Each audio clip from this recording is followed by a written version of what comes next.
In the early 1900s, French psychologist Pierre Genet studied what he called disaggregation, the splitting of consciousness under trauma. Genet studied several patients whose traumatic histories had led to what modern science calls multiple personality disorder. Severe trauma in childhood can fragment the mind into different parts, known as alters. The purpose of the alter is to spare the individual the trauma, so the individual consciousness is unaware of the alter. They exist separately. According to history, this has been understood for millennia, and these alters can be programmed and trained, and can hold information inaccessible to the core personality. You can trace this knowledge all the way back to the Egyptian mystery schools, to the Knights Templar, and through all the various secret societies that followed.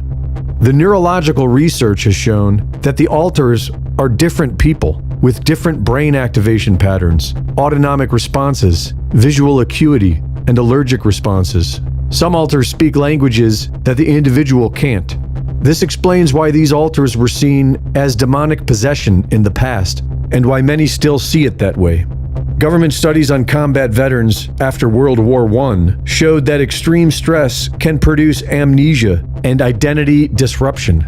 During World War II, Dr. Joseph Mengele experimented with traumatizing children, and beginning in 1945 with Operation Paperclip, the United States began recruiting several scientists involved in this research into the CIA. The CIA's Project Bluebird attempted to create amnesia in people with hypnosis, drugs, and electroshock.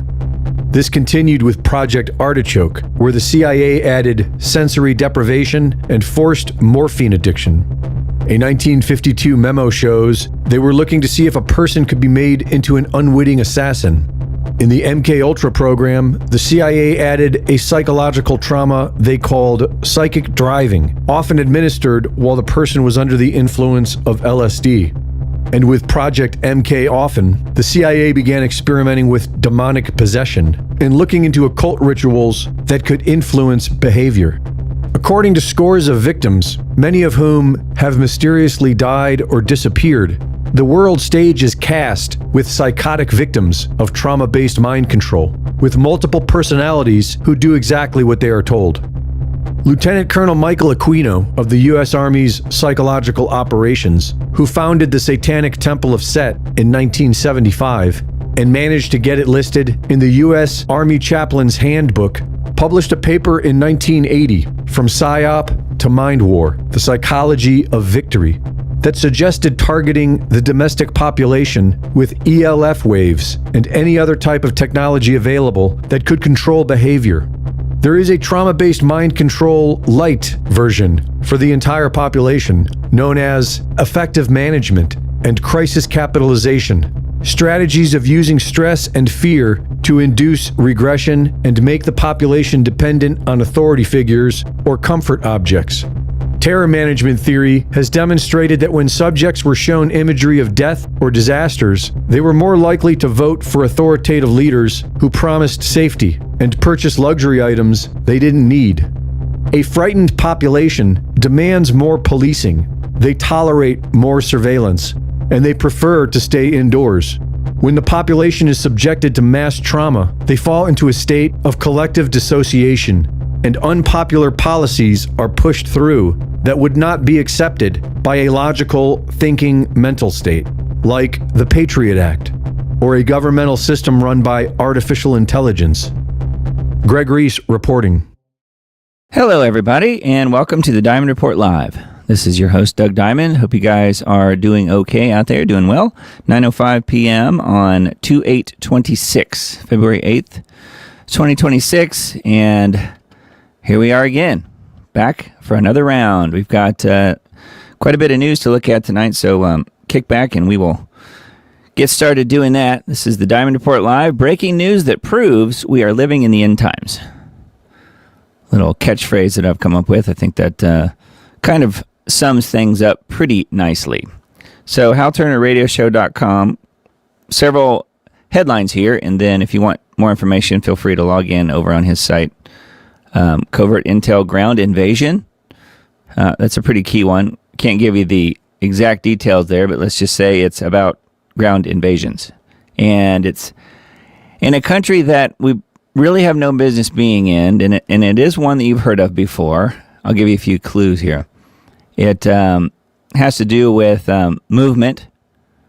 It's not, I'm walking around. It's something else. So anyway, I'll just give you a few clues on that. U.S. issues additional sanctions on Iran after today's meeting. That was actually from a couple days ago. And then other covert intel about U.S. and Iran talks. It says that they begun, but the convoy carrying the U.S. delegation shortly afterward were seen leaving. So I guess it didn't last too long. So that goes back a day or two there. But anyway, Hal's got some good information on his site, and his radio show is, I think, really well done as well. He's weekday nights, I think at 9 p.m. my time, 9 p.m. Eastern, actually, and it'd be 8 p.m. my time. I don't ever listen to it live. I do listen to it every week, but I tend to listen to a whole bunch of them, by archive afterwards. So I'll go back and listen to a week's worth in like a day. So anyway, I just wanted to let you guys know about Hal's site. It is there, and feel free to take a look at that. Need to know.news. We've got several articles pulled up from this site.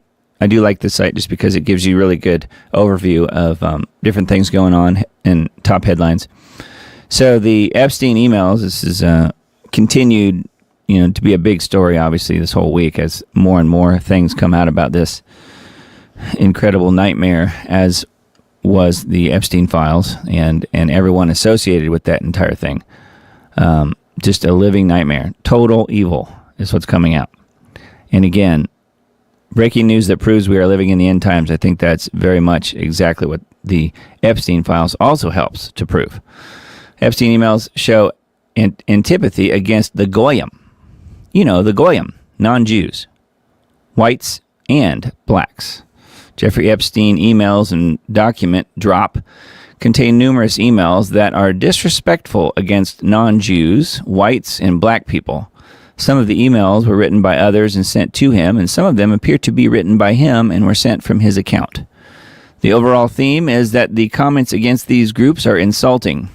He caused great damage to his victims, who were mostly young white girls. Yes, and most likely did not see them as full human beings. So it gives you a little peek into the type of thinking, or lack thereof, that goes into someone like this. Sample of Epstein's antagonism against people of European descent and the Goyim, the non-Jews, Gentiles, in response to Steve Bannon being removed from the National Security Council in 2017, Jewish journalist Michael Wolff sent this message to Epstein, quote, "War between the Jews and the non-Jews, Jews presently winning," end quote. That does kind of sum it up. I saw something the other day that said, everyone is born a Gentile. And that does make sense if you think about it, although I don't think they would agree with that, would you? I don't think they would.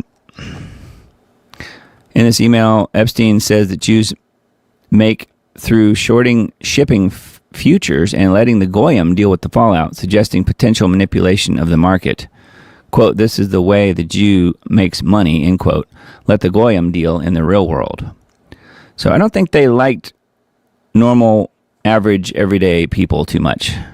Kind of looked down on them, you might say, and enslaved many young white women, girls, and babies, for that matter. They like to drink their blood and eat their tissues. It's really sick what these people were doing. And then, and yet again, another person in the alternative media has been definitely proven right here. Ben Swann's a guy that I have mentioned not for a while on this show, but we used to look at his website, Truth in Media, which I don't think exists anymore from what I can tell. But Ben Swann says Epstein is Pizzagate. So pretty interesting that this has all come out, and he has been proven right yet again. Ben Swann was fired 10 years ago from his corporate media job as the news announcer after revealing facts about Pizzagate on the local news television station. The claim of pedophile elites who are preying on children was so insane that Pizzagate was shrugged off as a wild fever dream, a mere conspiracy theory. The latest dump of Epstein files revealed that Pizzagate is real. Child trafficking rings run by some of the most powerful people in the world do exist. Pizza is mentioned 911 times in the new tranche of Epstein emails. Interesting number. Most of them are dated around 2014 before the Podesta emails were released in 2016. Yeah, that came out in the WikiLeaks, if you might remember. The media covered up these crimes against children and created the very environment where this evil could thrive. And that is exactly what it is. It's true evil. So yes, Ben Swan has been proven right again. And here is a summary video here with him talking about Pizzagate and sort of going back into that story a little bit. And while there were some things that you could point at in that story that weren't entirely true, the overall picture was exactly right. And that is what these Epstein files have proven. And let's see here, we've got this one as well. Spain, she is advocating genocide. Far-left politician calls for population replacement and demands 500,000 illegals be made citizens.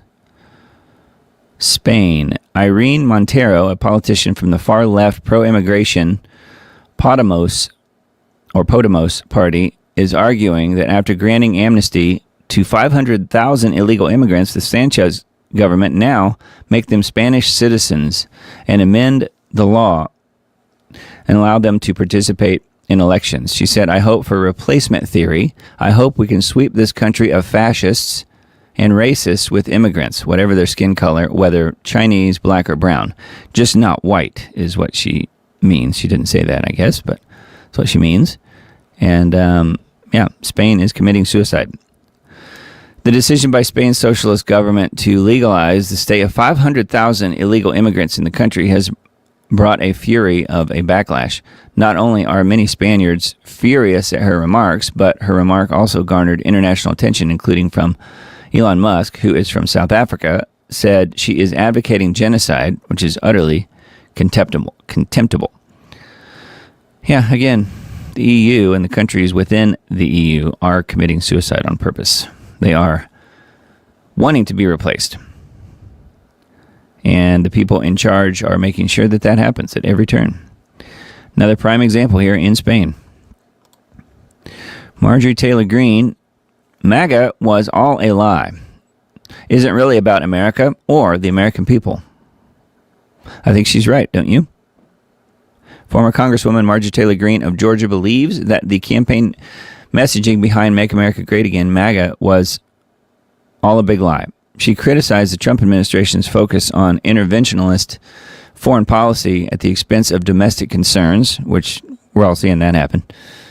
She said that foreign countries, most notably Israel, and major corporations were driving the policies of the Trump administration. Greene blasted both the Republican and Democrat parties, saying that they are a bipartisan, corrupt, and a parasitic system, thriving on hate and division. While some blame the staff surrounding Trump, MTG said that people have to come to grips with the Trump administration and that they are responsible. Trump has long taken pride in a close relationship with Israel and the Israel lobby, frequently citing policy steps as he describes as beneficial to the Israeli government. Yep, it was and always has been MIGA, not MAGA. And that is being proven over and over again. Now, there might be some scraps of good things left over for America, but not much. Israel gets the lion's share, the big portion of everything. I thought this one was weird. This came up in the news a few days ago. Joe Biden's ex-husband charged with first-degree murder of his second wife. So I guess we have a Biden body count now, too, not just the Clinton body count. Delaware, Bill Stevenson, 77, is the former husband of First Lady Jill. They were married from 1970 to 75, and 2 years later she married Joe Biden. In an old interview, he claimed that Jill cheated on him with Biden and that he threw her out of the house. Stevenson had been arrested on charge of first-degree murder in the death of his second wife, Linda, who was 64, following a domestic dispute at their home. They were married nearly 40 years ago in 86. She was found unresponsive on December 28th and was later pronounced dead. December 28th, so it's taken that long for this story to get out. In a separate incident in 1982, before Stevenson married Linda, who had just died, remember, he claimed that he had a romantic relationship with New York medical student Kathleen McCormack before she disappeared, 10 days after the alleged encounter. McCormack was married to real estate heir Robert Durst, who was allegedly involved in 2 other cover-up murders. McCormack is believed to be dead. Durst died in prison in 2022 before he could be tried for the murder of Kathleen McCormack. How about that? So he may or may not have done it. We don't know, but it's interesting that she was connected to this guy who has already, also married and murdered yet another person. So very strange. Maybe his other job is moonlighting as a member of the Clinton cleanup team. Just put it that way. I don't know. It is interesting, though. It's really weird that that's happened, but just wanted to impart that info. And then this one, another sort of odd one to see on this website, but thought it was kind of neat. Giants, pyramids, and the CIA's psychic spies in the ancient civilizations more advanced than ours. Tucker Carlson interviews A.J. Gentile. How about that? This guy, I guess. A.J. Gentile. He sounds anti-Semitic to me. I don't know about you guys. Anyway, A.J. Gentile, host of the Y-Files, about giants, pyramids, psychics, remote viewing, and much more. Even if you don't believe in the supernatural, the people who run countries do believe. It's the main thing that they believe in. Yet they try to convince the rest of us that it's not real. Yes, but we like to, at least on this show, like to look at it from a biblical perspective. And while those things are real, some of them can be explained pretty easily when you have a little bit of knowledge of Genesis 6 and so forth. But I digress. Gentile said that he believes the U.S. is close to unlocking zero-point energy, which is the interface between our 3D physical paradigm and the quantum field, pulling energy out of a vacuum, and that a number of inventors have done this. Gentile told the story of Charles Pogue, who in the 1930s tinkered with his carburetor, and he was able to get 200 miles to the gallon in his vehicle as he stood to make a grand fortune. Once the news of his engine was made public, oil stocks crashed. The oil industry lobbied the U.S. government, and in 1951, the Invention Secrecy Act was passed. So now, if you patent any device that is more than 20% efficient, it is instantly classified. Gentile reveals many mysteries that raise more questions than answers. Yeah, there have been several people that have come up with engines that run on water and things like that, and they are instantly gotten rid of about as quickly as possible.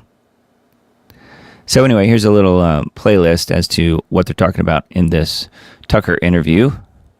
So yeah, A.J. Gentile, host of the Y-Files. I've not heard of the Y-Files. It's on YouTube, though.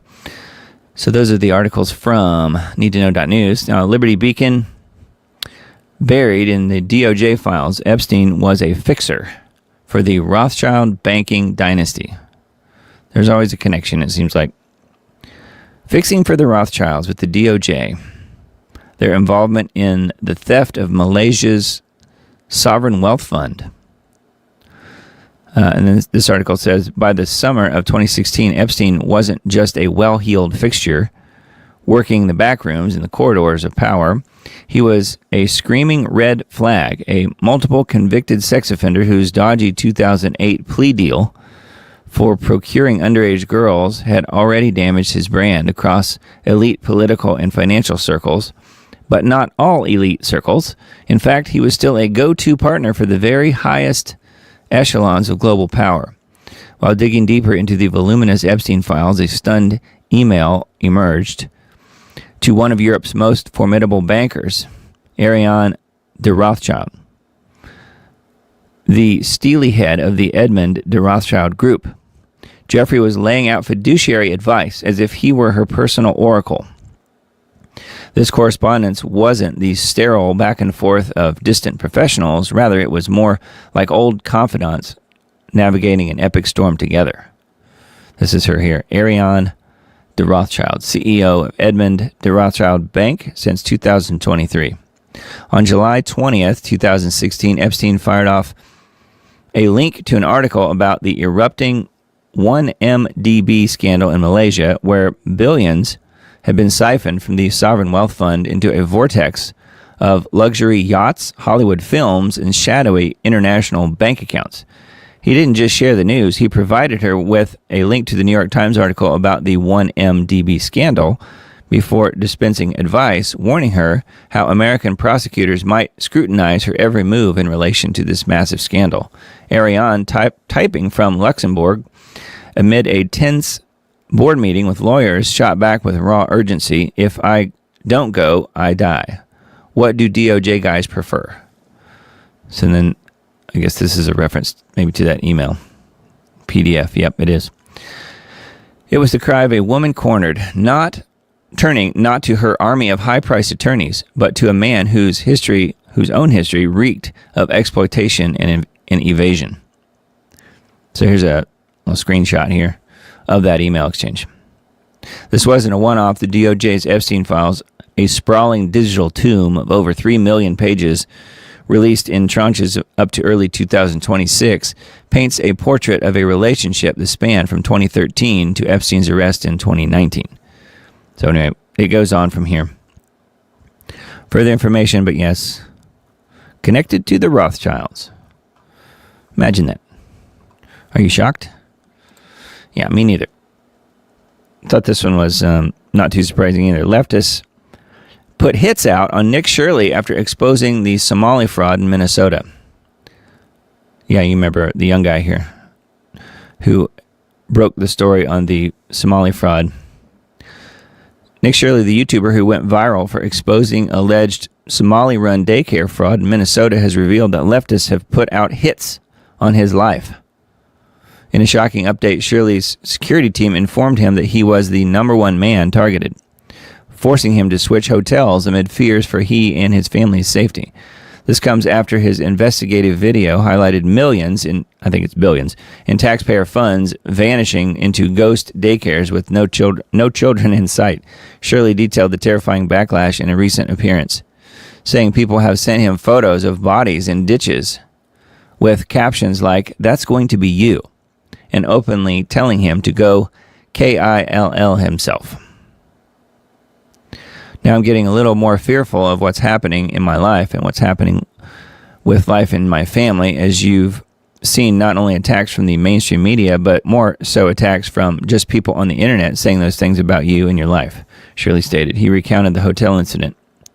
Our second day at the hotel, they said that we needed to move hotels because it was out as to where we were staying.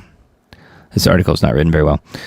And we were told by the security that Nick was the number one man. They had a hit on me, and this is what they said. It was so frightening. It was very frightening. So anyways, he's been warned that he would be kirked. How about that? A young guy just finding a niche, as one might say, in the social media vast wasteland, putting out articles that people actually care about and make a difference. And this is what happens to him. People start threatening him because he is a threat to what they're doing. All right, and then one more Liberty Beacon article, another Epstein-related one. New York Times exposed for shielding Reid Hoffman and Epstein files. It says venture capitalist David Sachs has slammed New York Times for its glaring failure to scrutinize Reid Hoffman, the LinkedIn co-founder, emerging as the top Silicon Valley figure in the Epstein files. So you've probably heard of that before, LinkedIn. Well, this guy is the co-founder, Reid Hoffman. In a scathing segment on a podcast called All In, Sachs highlighted how the establishment media targets right-leaning tech moguls while giving a free pass to the left-wing, deeply entrenched and entangled with Epstein donors. Brad, you speak about the corruption of power centers. I think a major one has to be the New York Times, David Sachs urged. The number one person in the Epstein files from Silicon Valley is Reid Hoffman. Stayed not just at the island, but at the townhouse and at the New Mexico ranch. So I wonder who's looking into that. Reid Hoffman of LinkedIn. There he is there. 2012 email to Epstein referred to Reid Hoffman, who founded LinkedIn, as, quote, the fatty at LinkedIn. So there you go. They loved him too. At least they loved his money. He's probably a goyim. Actually, I don't know. Reid Hoffman. Not sure if he would be or not. Anyways, that is a Liberty Beacon article. Got a few from technocracy.news. Evolution of the Technocratic Society. This is a little blurb here from Patrick Wood, who wrote this article. I covered the background philosophy of technocracy in Technocracy Rising, which is one of his books, which led to the mechanistic thinking of technocrats in the 1920s and 30s.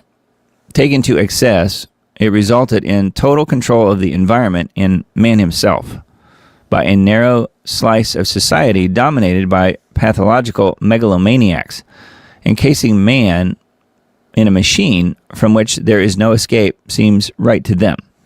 To us, it's the scourge of human agency and free will. Yeah, imagine a world where your city's traffic is managed by algorithms smarter than the best drivers, where environmental policies are crafted by climate scientists rather than politicians, and where economic strategies are designed by seasoned economists who can predict market trends with remarkable accuracy. This is not a futuristic fantasy, but a vision rooted in the principles of technocracy. Technocracy is a form of governance where decision-making is vested in the technical experts. This concept diverges from traditional political systems where elected representatives or appointed bureaucrats manage the affairs of the state. Instead, technocrats are chosen based on their expertise and specialized knowledge in their respective fields, such as science, engineering, or economics. Yeah, and I would point to the recent and annual meeting at Davos. It's absolutely chock full of technocrats. So anyway, there's more here on this article going into technocracy, even going back as far as Plato. Yeah, putting the rich and the technology in charge of pretty much everything. Seems to be the road we're headed down. United Nations warns it's going broke without U.S. financial support. I think that's a good thing. The UN sits on 17 acres in Manhattan that was originally donated by Rockefeller in 1946. Ever since, it has been subservient to the global elite to dominate the world, even though it was funded mostly by the American taxpayer funds. The Trilateral Commission, founded by David Rockefeller in 1973, used the UN to spread Agenda 21, 2030, and sustainable development, global warming, and net zero. It says, good riddance, it should be put out of our misery. No kidding. And we also found out just in the last few days that Epstein was on the Trilateral Commission as well. And in fact, was one of the people in charge. Even at like age 30 or so, 30 or 32 or something. He admitted that in an interview he did with Steve Bannon years ago. So yeah, it's going broke without U.S. financial support. Let's hope that continues. That is a technocracy.news article, and then one more from the same site. AI bots are gaining on humans as source of web traffic. All these articles, by the way, have the listen option here. You can just listen to the article if you don't want to read it. But that's kind of good in a way for some of these articles that are only, like this last one, only showing you just a little blurb here at the top. Not showing you the full article because it's behind the paywall now, but you can click here and listen to the full article, I think, on that. Internet is going to the dogs, and that's crossed out, and it says bots. Agentic AI bots are displacing human activity in a typical accelerationist fashion. Move fast and break things, quote unquote. The OpenClaw virtual assistant is the tip of the iceberg, with AI bots interacting with other AI bots, sans humans. Who reads that stuff anyway? Even more bots, but not likely humans. The internet is like a big trash bin being filled to the top with trash that will eventually end up in a dumpster fire. The viral virtual assistant called OpenClaw, formerly known as Moltbot, and before that, ClaudeBot, is a symbol of a broader revolution underway that could fundamentally alter how the internet functions. Instead of a place primarily inhabited by humans, the web may very soon be dominated by autonomous AI bots. Yeah, and that the accusations fly on people who get a lot of views and things like that on YouTube, but especially on X, that a lot of it is bots, and that's probably true. I don't know how you would prove that.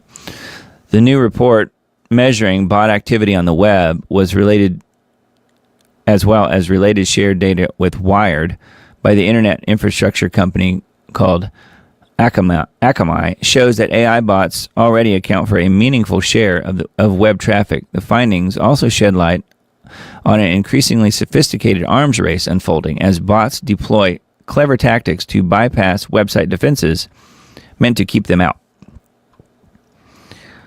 The majority of the internet is going to be bot traffic in the future.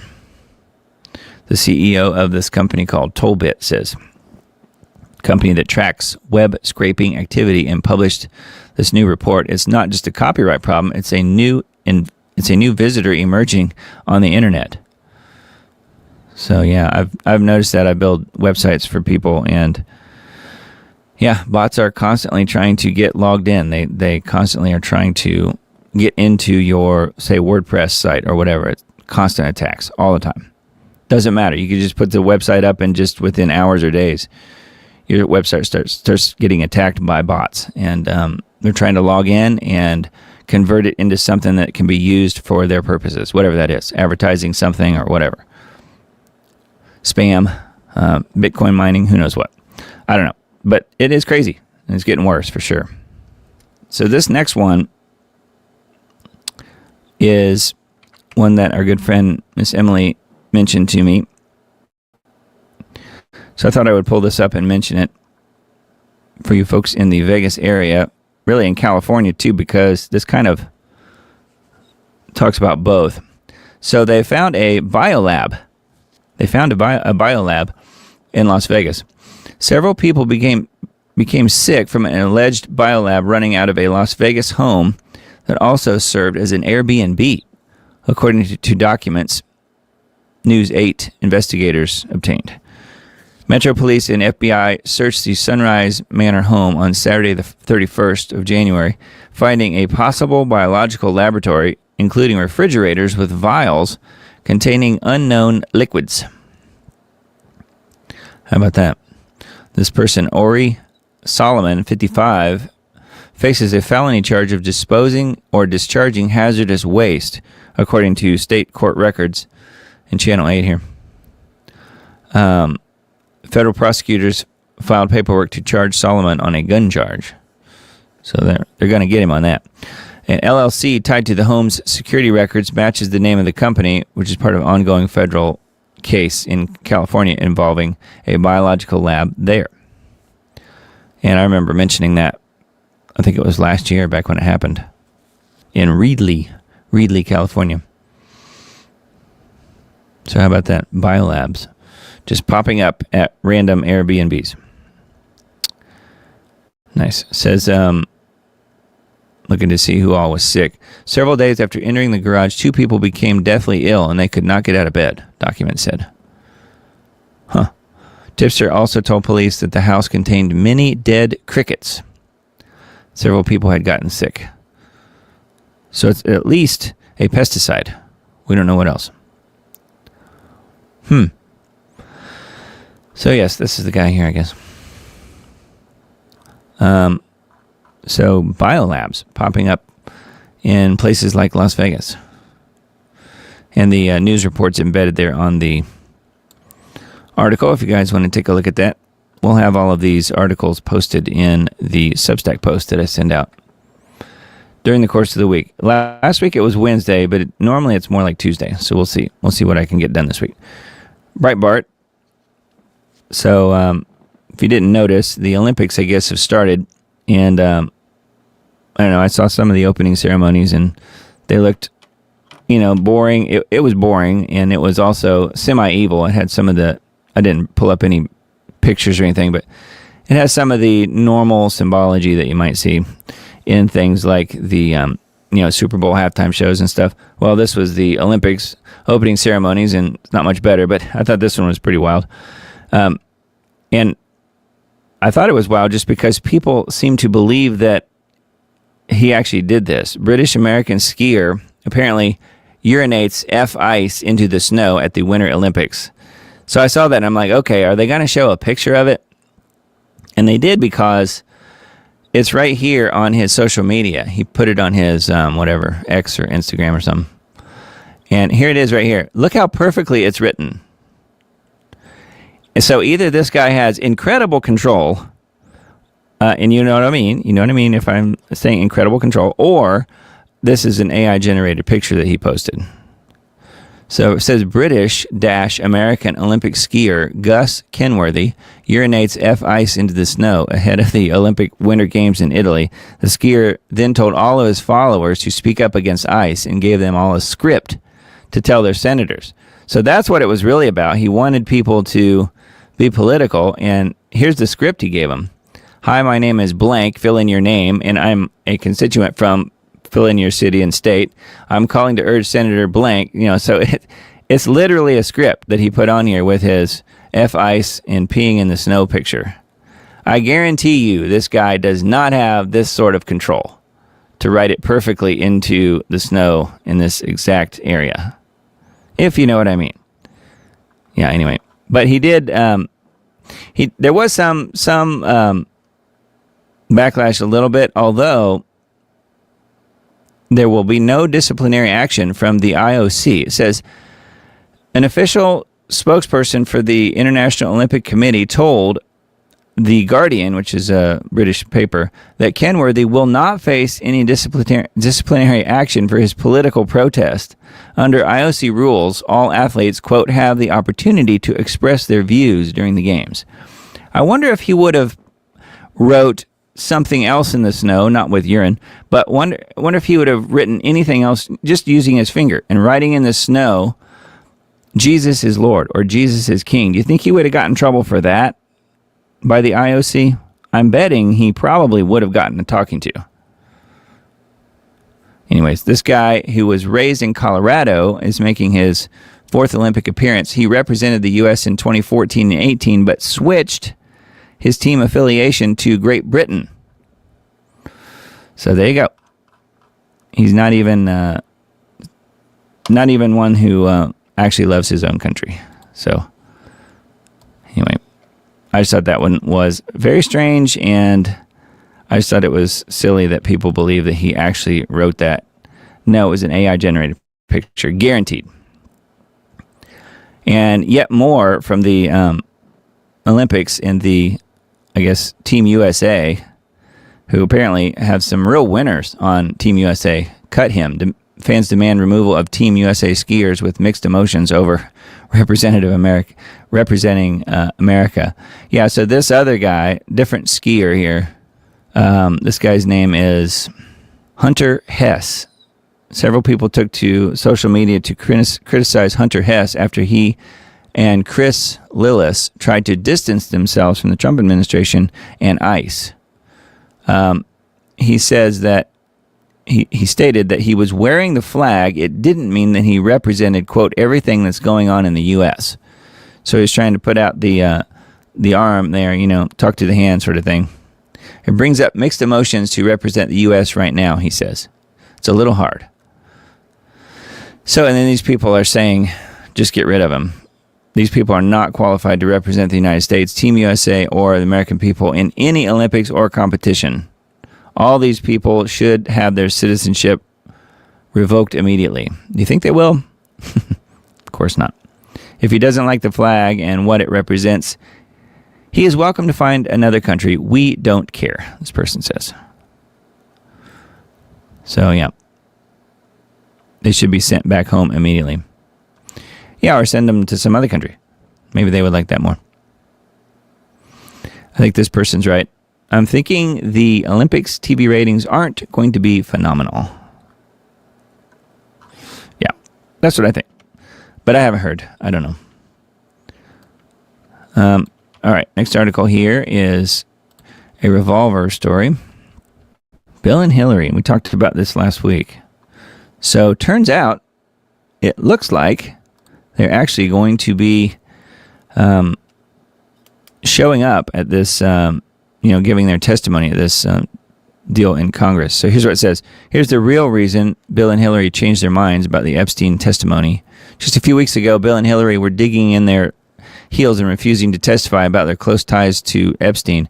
The message from Team Clinton was clear. They weren't interested in cooperating, and they were prepared to fight any effort to drag them into sworn testimony. And this post right here, I did listen to it. The volume's really low, so I'm not going to play it. But it's basically, them talking about how they're going to subpoena Clinton, and the fact that they did, and then he didn't show up. So next steps is kind of what it's talking about. Almost overnight, everything changed. It says, suddenly, the same power couple that had brushed off congressional demands reversed course and agreed to sit for filmed, transcribed depositions. So what happened? Well, officially their change of heart came after the threat of contempt of Congress charges, but that explanation doesn't quite hold all the water. There's more to it. After all, the Clintons knew contempt was always on the table when they skipped their original testimony date. That risk wasn't new, so what really happened? According to White House Oversight Chairman James Comer, the Clintons weren't rattled by Republican pressure. Why would they be? The Republicans are a joke, and the Clintons know it. But they were scared. They were rattled by something far more dangerous to their brand and political survival. Democrats. The left was preparing to rejoin Republicans and throw Bill and Hillary under the bus. And that was the political nightmare the Clintons could not afford to dabble in. Comer said the turning point came when bipartisan momentum began building behind contempt proceedings, catching the Clintons completely off guard and forcing a rapid strategic retreat. See, that is actually pretty believable because it's been long enough now that the Clintons have been out of power. They don't have nearly as many loyal people on either side of the aisle willing to help them bury the bodies, as it were. So I think he might have a point here, the person who wrote this article. If Comer is right, the Clintons didn't suddenly decide transparency was the right thing to do. They recognized that they were about to lose the only protection that has historically shielded them from serious political damage, and that is party loyalty. AJ from InfoWars says, Bill and Hillary have surrendered on Epstein and will testify because no one will protect them from being jailed for contempt of Congress. The old globalist order is dead. Davos is dead. The UN is dead. I wish that were true. This is what AJ is declaring here.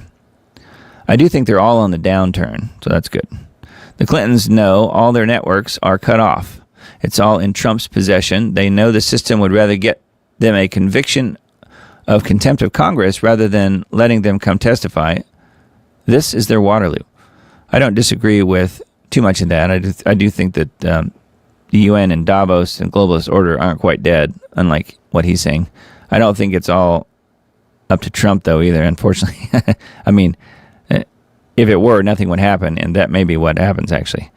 Comer on this does seem like he is doing the right thing, but we'll see. We'll see where it goes.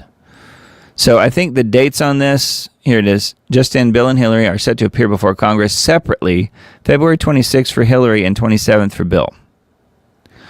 So this puts one in mind of the interviews that were given with the whole Monica Lewinsky thing in Bill years and years ago in the 90s when he was president, when he had to sit in front of a small group like that and give testimony where he was parsing everything.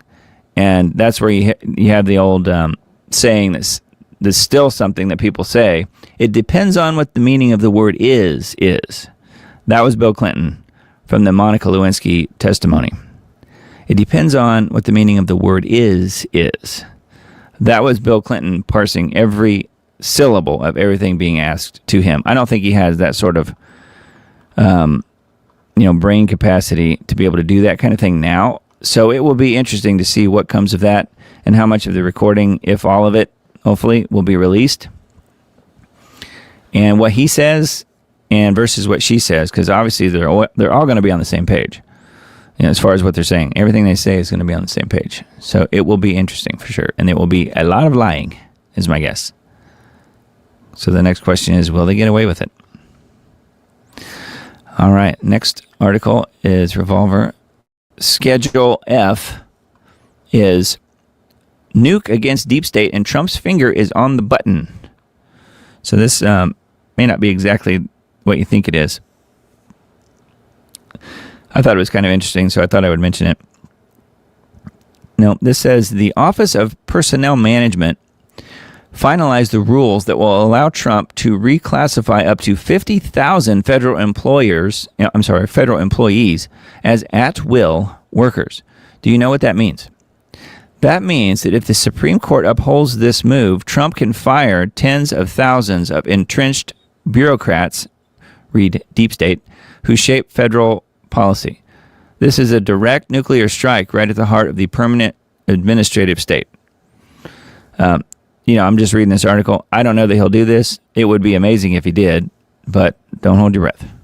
Schedule F, which has been renamed the Schedule Policy/Career, isn't new.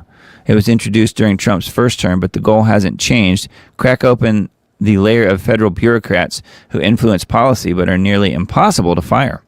See, that's been part of this problem all along. Not that he hasn't wanted to do certain things, he hasn't been able to do. Keep in mind, he's got millions of people below him that are working in the federal government, and of those, a lot of those are deep staters who cannot be fired or he can't fire them. So perhaps this will give him some way to get rid of some of these people, but I don't know. It says, think about it, roughly 50,000 federal employees, deep staters, could fall into this category. That number is staggering, especially when you're trying to make bold America First changes in the country. Well, remember, he is trying to do Israel first. I'm not sure about America First, but it says what this will be is a full-blown structural shift in who actually controls the federal government. For more than 50 years, Republican presidents have complained that the deep state outlasts elections and resists policy changes like immigration enforcement, regulatory rollbacks, foreign policy, and intelligence oversight. The same complaint keeps coming in. We, the people, choose a president, but career officials shape what actually gets done. Schedule F is designed to break that madness. That is why federal unions are furious. If the Supreme Court upholds this framework, Washington will change overnight. So we'll see. We'll see where it goes. I wanted to mention it just because it hasn't gotten too much, as far as I can tell, too much publicity. And that is an important one if Trump uses it the right way. And again, don't hold your breath, but I guess the possibility is there. He does like to fire people. We know that. Although I wish he'd fire Pam Bondi and Kash Patel, but so far none of that. Senator Tuberville says 6 lawmakers serving in Congress didn't legitimately win their elections. Just 6? These are probably the 6 that they have some proof on anyway. Ever since the 2020 fiasco, Americans have been told to stop asking questions about elections. Yeah, that's only if Democrats win. You have to stop asking questions. Questioning outcomes is somehow dangerous to the Dems' precious democracy. If you ask for clarity or an investigation, it's treated like some kind of traitorous sabotage, and yet the doubts have gone away. In fact, they've only grown. And yet the doubts haven't gone away. In fact, they've only grown since 2020, and nowadays, talking about it is encouraged. Trump has been openly signaling that major developments related to the 2020 election are coming, particularly out of Georgia. Looking to see who these people are they're talking about in this article.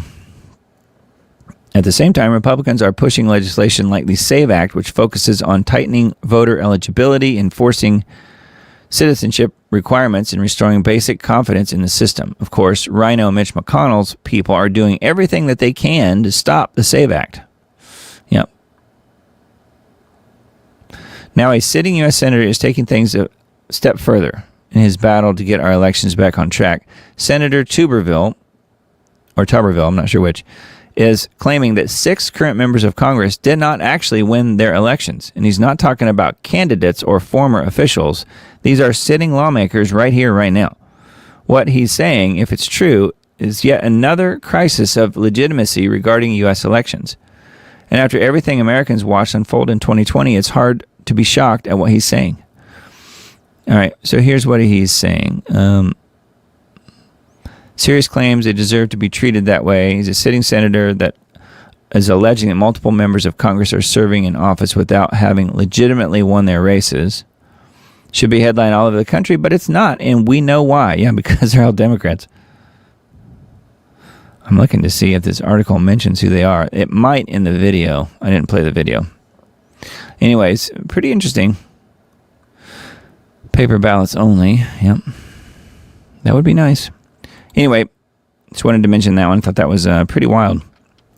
All right, EPA reapproved dicamba for use on genetically engineered soybeans and cotton, despite mounting evidence that this herbicide is undermining ecological, soil, and human health at landscape scale. Dicamba is a synthetic auxin, AUXIN, meaning it mimics a plant's own growth hormones, triggering uncontrollable cell growth that kills sensitive broadleaf weeds. Sounds like cancer. Dicamba vaporizes for up to 72 hours after application and drifts unpredictably for miles. Yeah, these effects don't stay where they're applied. It drifts for miles. By 2017, 3.6 million acres of soybeans were damaged across 25 states from drift events. Drift exposures reduce flowering in native plants, suppressing pollinators, and shrink insect biomass which cascading through food webs that migratory birds then depend on. Proponents of dicamba claim it's a necessary tool due to its ability to eliminate superweeds that have developed resistance to glyphosate and other herbicides. Turns out that the same problem is repeating. Dicamba-resistant water hemp has already been confirmed in 4 states. Weeds are evolving in internal detoxification pathways broad enough to neutralize not just dicamba, but also herbicides they've never even encountered. Dicamba disrupts rhizosphere microbial communities and upregulates denitrification pathways, essentially draining plant-available nitrogen from the system while suppressing nitrogen fixation. So it's talking about the dangers of this herbicide, dicamba. It says it is NIH linked from a study the highest dicamba exposure to 80% risk of liver and bile duct cancer, along with non-Hodgkin's lymphoma, leukemia, and hypothyroidism. Wow. Anyway, they have approved yet another thing here. It says contentious weed killer, meaning dicamba, gets a green light in a blow to the MAHA agenda. That is the overall title of this, and it is interesting that it's been given the green light. Not good news. It's one I wanted to mention just because you don't normally hear about dicamba. You hear about glyphosate, but not some of these others. Israel warns Trump, we may act alone if Iran crosses the ballistic missile red line. We told the Americans we will strike alone if Iran crosses the red line that we set on ballistic missiles. So it's not enough to destroy the nuclear capabilities. Now they're going after the ballistic missiles, which that's something that we've known about for a while, but it just seems crazy that, that's the next thing. But they're only 2 weeks away from having the world's most incredible ballistic missile program, apparently. I'm just making that up, but everything's 2 weeks away. Israeli defense officials recently told their U.S. counterparts that Iran's ballistic missile program represents an existential threat and that Jerusalem is prepared to act unilaterally if necessary. Yep, of course it does. Anyway, that is a Jerusalem Post article. Nothing says conservative Christian like Kirk's TP USA hosting Kid Rock for Super Bowl alternative halftime show. There you go. I guess that happened. I don't know. I wasn't watching. Robots need your body. I think I've got this pulled up separately. New website lets AI bots rent out bodies as in human bodies, to complete tasks that people don't want to do. We'll look at that a little closer. This is actually just a wine press Substack on that article, I think. So it looks like. Are you prepared for when the grid goes down and supply chains collapse, like an EMP strike, etc.? Well, we had some practice last week when the local grid was down for 5 days, but we're back up and running just fine. All right, and then Wise Wolf on Substack, the Epstein files don't expose a sex trafficker, they expose a global network of sorcerers who rape and kill children for supernatural power. Yeah, that's pretty much sums it up. The new pedophiles batch reveals connections to a satanic priesthood that traces all the way back to ancient Babylon and has never stopped killing kids. Death was too good for this man. I don't think that he is dead. If he is, then it's not how we were told. Somewhere between the 3rd and 4th million pages of the Epstein files, you stop seeing a crime and start seeing a church. The mainstream press is sorting the dump for the celebrity gossip. The alternative media is counting flight logs. The politicians are pointing across the aisle like the aisle isn't part of the building. And everybody, every last one of them, is jamming this thing into a box marked sex trafficking because that box is familiar and safe, and it implies the system still works and the FBI is going to ride in on a white horse and fix it. I don't know who believes that, but I guess someone does. The files don't describe a criminal enterprise. Criminals don't build temples. Criminals don't name bank accounts after Canaanite gods. Criminals don't develop a clinical staging system for the spiritual effects of raping a child. Criminals want money, they want power, they steal and they lie, and they kill for it the way humans always have, and none of that requires dedicated ritual infrastructure on a private island. These are all really good points, aren't they? What the Epstein files describe is something that uses crime the way a church uses a collection plate. The crime funds the operation. The operation is worship. You can ignore the temple. You can ignore the twin pillars matching Jachin and Boaz from Solomon's temple. You can ignore the bank account literally named Baal. You can ignore the taxonomy of child destruction organized around unlocking supernatural abilities. You can ignore that every single one of these elements maps onto a system of religious practice documented in Scripture, in archaeology, and in the historical record for 3,000 years. You can ignore all of it. Most people will. However, some of us are not stupid. And more importantly, some of us are willing to go to war over this. The American government is filled with murder magicians. How about that? Murder magicians. Witchcraft in America means crystals. It means teenage girls on TikTok burning sage and reading tarot. It means Stevie Nicks and Harry Potter and pentagram on a Hot Topic t-shirt. Somewhere along the line, the most dangerous practice in human history got turned into an aesthetic. And nobody thought that that was suspicious. Nobody asks who benefits from making the real thing look like a joke. Wow, and it goes on. So there's a lot here. I'm just scratching the surface of this article, but I thought that was all really well written. And very true. Very true. Supernatural power. That's exactly what they're after. That's what I think. I think they are correct on that one. That's a Wise Wolf post on their Substack.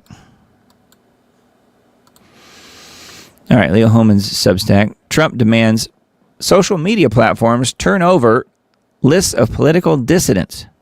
So this is not good. This is something that I had not heard about before. Leo wrote about this. Two-party system has all but shredded the First Amendment, which protects the rights of all Americans to speak out against their government without fear of censorship or political retribution. Amendment 1. Remember how Donald Trump prattled on about the evils of the Biden administration censoring Americans' online activity and how he was going to restore free speech? He said he was going to make the internet free again for conservatives to express their views and opinions without the fear of being censored or shadow banned like they were under Biden. Now, That seems like a distant memory. While X and Meta have marginally eased their censorship of conservative voices, the administration is taking a note from the Biden playbook and pressuring them to crack down on those who speak out against Trump policies. Like Biden before him, Trump apparently thinks the First Amendment only applies to those who support him politically. This week we found out that the Trump administration is working quietly behind the scenes to force online social media platforms to turn over lists of people who post content critical of Trump. The news outlet TechCrunch reports that in several cases over recent months, Homeland Security has issued administrative subpoenas, quote unquote, to seek personally identifiable information about Americans who post on anonymous Instagram accounts. They are particularly eager to know about folks who share information online about ICE immigration raids in their local neighborhoods. Okay, these subpoenas have also been used to demand information about people who have criticized Trump officials or protested any government policy. That would include people voicing disappointment over the administration's turn on gun control, with Trump FBI Director Kash Patel, AG Pam Bondi, and several of his people voicing support for tighter control over Americans' right to carry in certain public spaces. Yeah, that has come up. What I was thinking that they were going with this was anti-Semitism, and obviously that is something that many of us are concerned about, and that is something that Trump and Pam Bondi have both talked about before and gone after people who are, quote, anti-Semitic to whatever degree that they think they are. So I think that's bad news. So anyway, I thought that one was pretty interesting. That's on Leo's Substack, leohoman.substack.com. So definitely worth a look. Enraged British King Charles and Prince William evicted disgraced Andrew from Royal Lodge in the dark of night to temporary housing, while Boggy Marsh Farm is under renovation. Charles and William have had more than enough of Andrew's endless scandals. But you see, I don't know about William. Being how he's in the family, I'm guessing he's involved. We know Charles through Jimmy Savile. We know some of that story. Some of that's come out. They were doing their own version of Epstein Island. Let's put it that way. They just didn't need the money and the blackmail part. They're just doing it for fun. So, to what degree Charles was involved with Epstein, I have no idea. Maybe he wasn't. But this whole deal with his brother, Andrew, is really kind of irritating to Charles because brother Andrew has let the cat out of the bag, as it were. It says a never-ending stream of damaging revelations about the former Prince Andrew and his ex-wife, Sarah Ferguson, has so enraged King Charles III and his heir, Prince William, that they reportedly brought forward Andrew's move out of Royal Lodge by months. The disgraced former Duke of York was reportedly sneaked out of the 30-room mansion in the dead of the night. Andrew was reportedly dispatched by car to the depths of Norfolk a week ago amid the Epstein scandal. So Charles does not like how it makes him look, at least. So pretty interesting. I wonder if old Andrew is long for this world. You suppose? Wonder if Charles will Princess Di. Old brother Andrew. I don't know. Maybe not. But it is interesting how it's talking about how he's enraged, especially when you consider that I personally think, as many do, that Charles will be the biblical Antichrist. So I wonder how that plays out. All right, and then this one from the Gateway Pundit as well. New Virginia Democrat Governor Abigail Spanberger signs radical redistricting referendum to flip the House map from, get this, so Virginia Democrat Governor Spanberger, now she is former CIA, maybe current CIA. Literally. She really literally worked with the CIA. She has signed a radical redistricting reference to flip the House map from 6 Democrats and 5 Republicans to 10 Democrats and 1 Republican. I wonder why they're even giving them 1 Republican. Newly inaugurated Democrat Governor Abigail Spanberger, I know it's Spanberger, I just like saying Spamberger, signed legislation sending a radical congressional redistricting referendum to Virginia voters that would upend the Commonwealth's electoral landscape and hand Democrats a 10-1 advantage in the U.S. House delegation, expanding a 6 Democrat, 5 Republican delegation into a potential 10 Democrat, 1 Republican dominance. Yeah, that's a little more than a dominance, isn't it? Yeah, so pretty interesting. I can't imagine that they would put it to a vote. I mean, if they do, then obviously they must have it rigged in their favor. The controversy centers on a brazen 11th-hour maneuver by Democrats in Richmond to bypass Virginia voter-approved bipartisan redistricting commission. Fearful of losing their grip on power in Washington, Democrat leadership attempted to ram through a constitutional amendment that would have handed map-drawing power back to the legislature, allowing them to gerrymander a permanent advantage in the state's congressional delegation ahead of the crucial 26 midterms. So,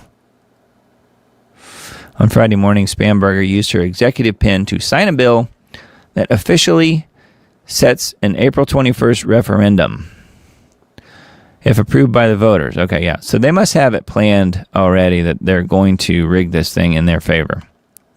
Otherwise, they wouldn't be quite this blatant. 10-1 instead of 6-5. Wow. That is a gutsy move right there from somebody who is not afraid of any consequences. Don't you think? Sure seems like it to me. All right, RT.com. Russia will not attack Europe unless struck first, according to Lavrov. The foreign minister said Moscow would retaliate with full force against a potential aggression from the West.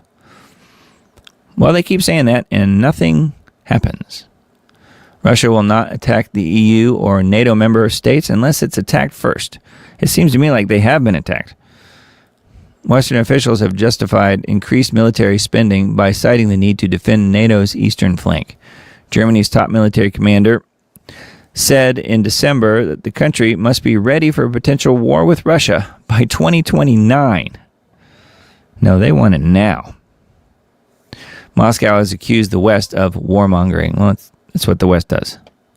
The people that lead the West certainly do. We have no intention of attacking Europe. There is no reason to do so, Lavrov said. Yeah, I mean, they don't need more land. What is it, 11 or 12 time zones in Russia?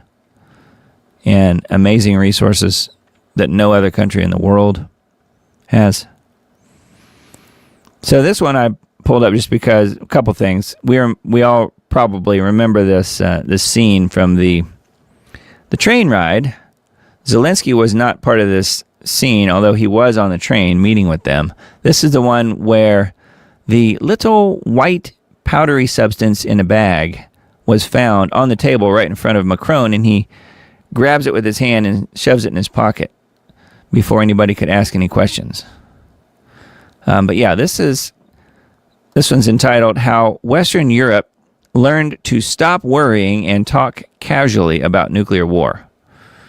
And because that is titled the way it is titled, it reminded me of, and you might know what I'm going to say. It reminded me of Dr. Strangelove. Here's why. So it says how Western Europe learned to stop worrying and talk casually about nuclear war. Dr. Strangelove, the subtitle is called, or How I Learned to Stop Worrying and Love the Bomb. How Western Europe Learned to Stop Worrying and Talk Casually About Nuclear War, or How I Learned to Stop Worrying and Love the Bomb. Dr. Strangelove. If you guys have seen that, I'm hoping. I haven't seen it for a long time, but man, it is one heck of a movie. The West's most irresistible debate is happening in the EU. The West's most irresponsible debate is happening in the EU. The debate over whether nuclear weapons stabilize the international system or make it more dangerous has accompanied the atomic age from its very beginning. Both sides of the argument can sound persuasive, yet recent discussions in Western Europe suggest something more troubling than disagreement. A growing frivolity towards weapons whose sole historical purpose has been mass annihilation. Yeah, that is a little problem. I'm looking to see, because of this headline, I'm just looking to see if they even mention Dr. Strangelove, because that would make sense to me, but I don't see it. Supporters of nuclear proliferation argue that atomic weapons are, above all, instruments of deterrence.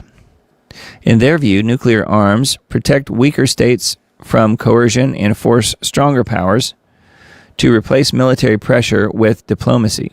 Many scientists and strategists have long believed that nuclear weapons reduce the likelihood of major wars, since no rational state, there's your key right there, rational state, would knowingly risk escalation to mutual destruction. Yeah, it's called MAD, Mutual Assured Destruction, right? Which is where you get Mad Magazine from the 60s or whenever that started. Yeah, Mutual Assured Destruction, but we don't really have that anymore. And I say that because we have been out-weaponized, at least from the weapons that are public information we have. Hypersonic missiles are something that as far as I've heard anyway, the U.S. doesn't have that technology. And they can hit you before you're even able to blink. So I don't know. I don't see how MAD is a thing anymore, but perhaps it is. I thought this was funny. So this is going back to the old Super Bowl, which I guess it's probably over by now. Let me see if I've got a tab pulled up over here. I'm sure it's over. Yeah. Let's see who won. Looks like the Seahawks won 29-13. So the Patriots did score. I thought this was funny, though. NFL players don't know a single Bad Bunny song. This is the guy that was the big, quote, attraction that they were going to do the halftime show around. The reason that TPUSA wanted to do their own version of the halftime show. Well, it turns out NFL players don't even know a single Bad Bunny song. It's hilarious. A group of NFL players admitted that they could not name a single song by Super Bowl halftime headliner Bad Bunny, the outspoken anti-Trump reggaeton artist from Puerto Rico. I think he's also trans or LGBT or I don't know what.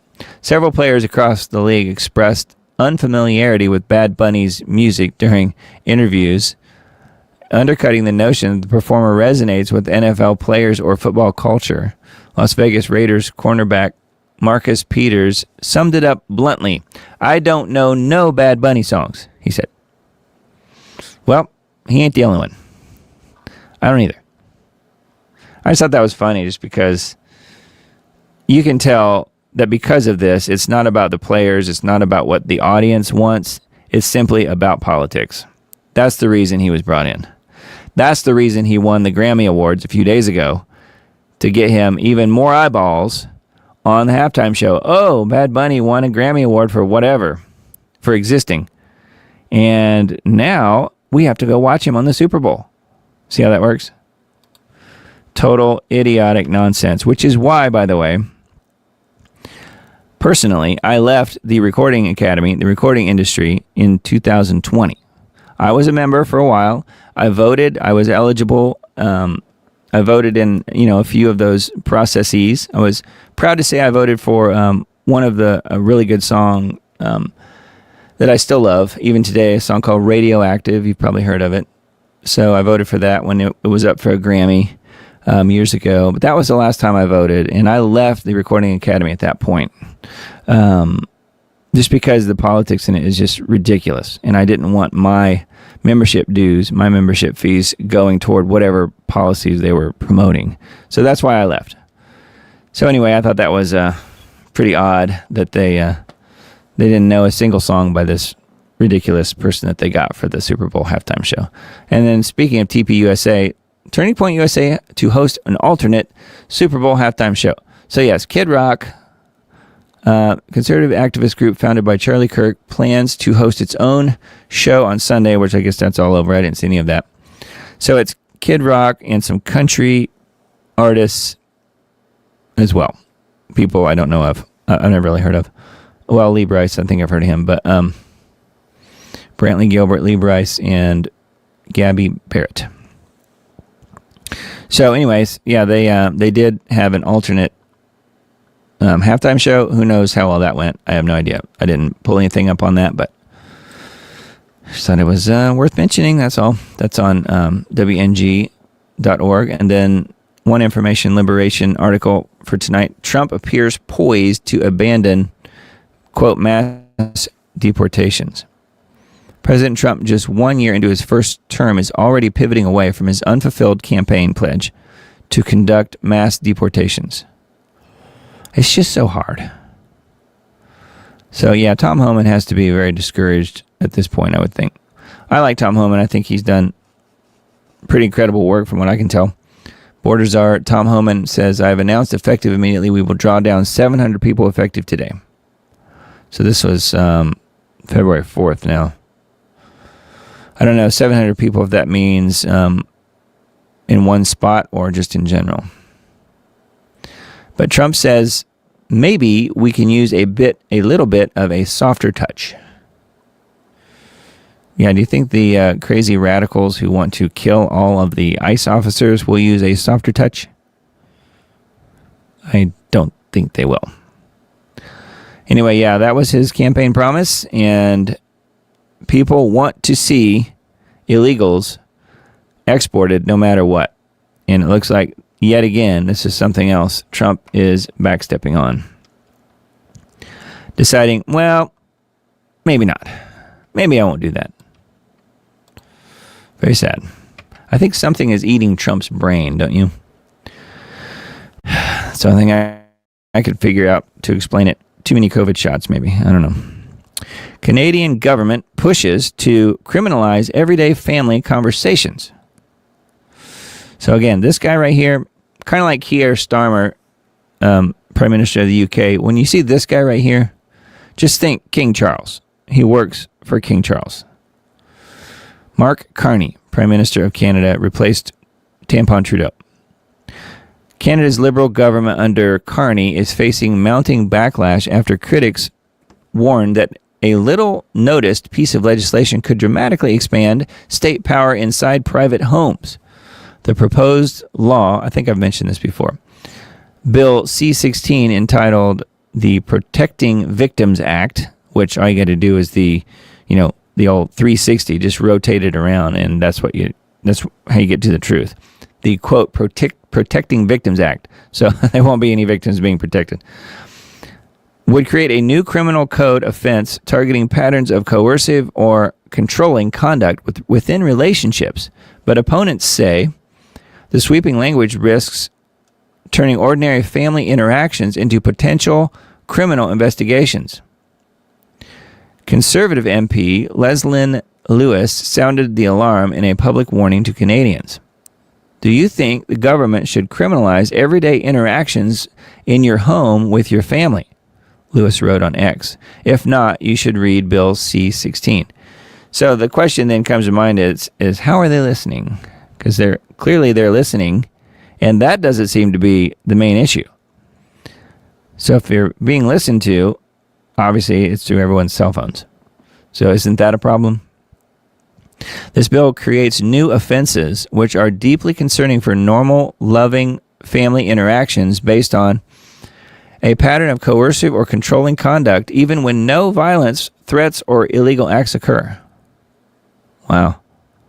It criminalizes a pattern of otherwise lawful and often common behavior that may later be perceived as threatening by an intimate partner. That means ordinary family interactions could be reinterpreted as criminal after the fact.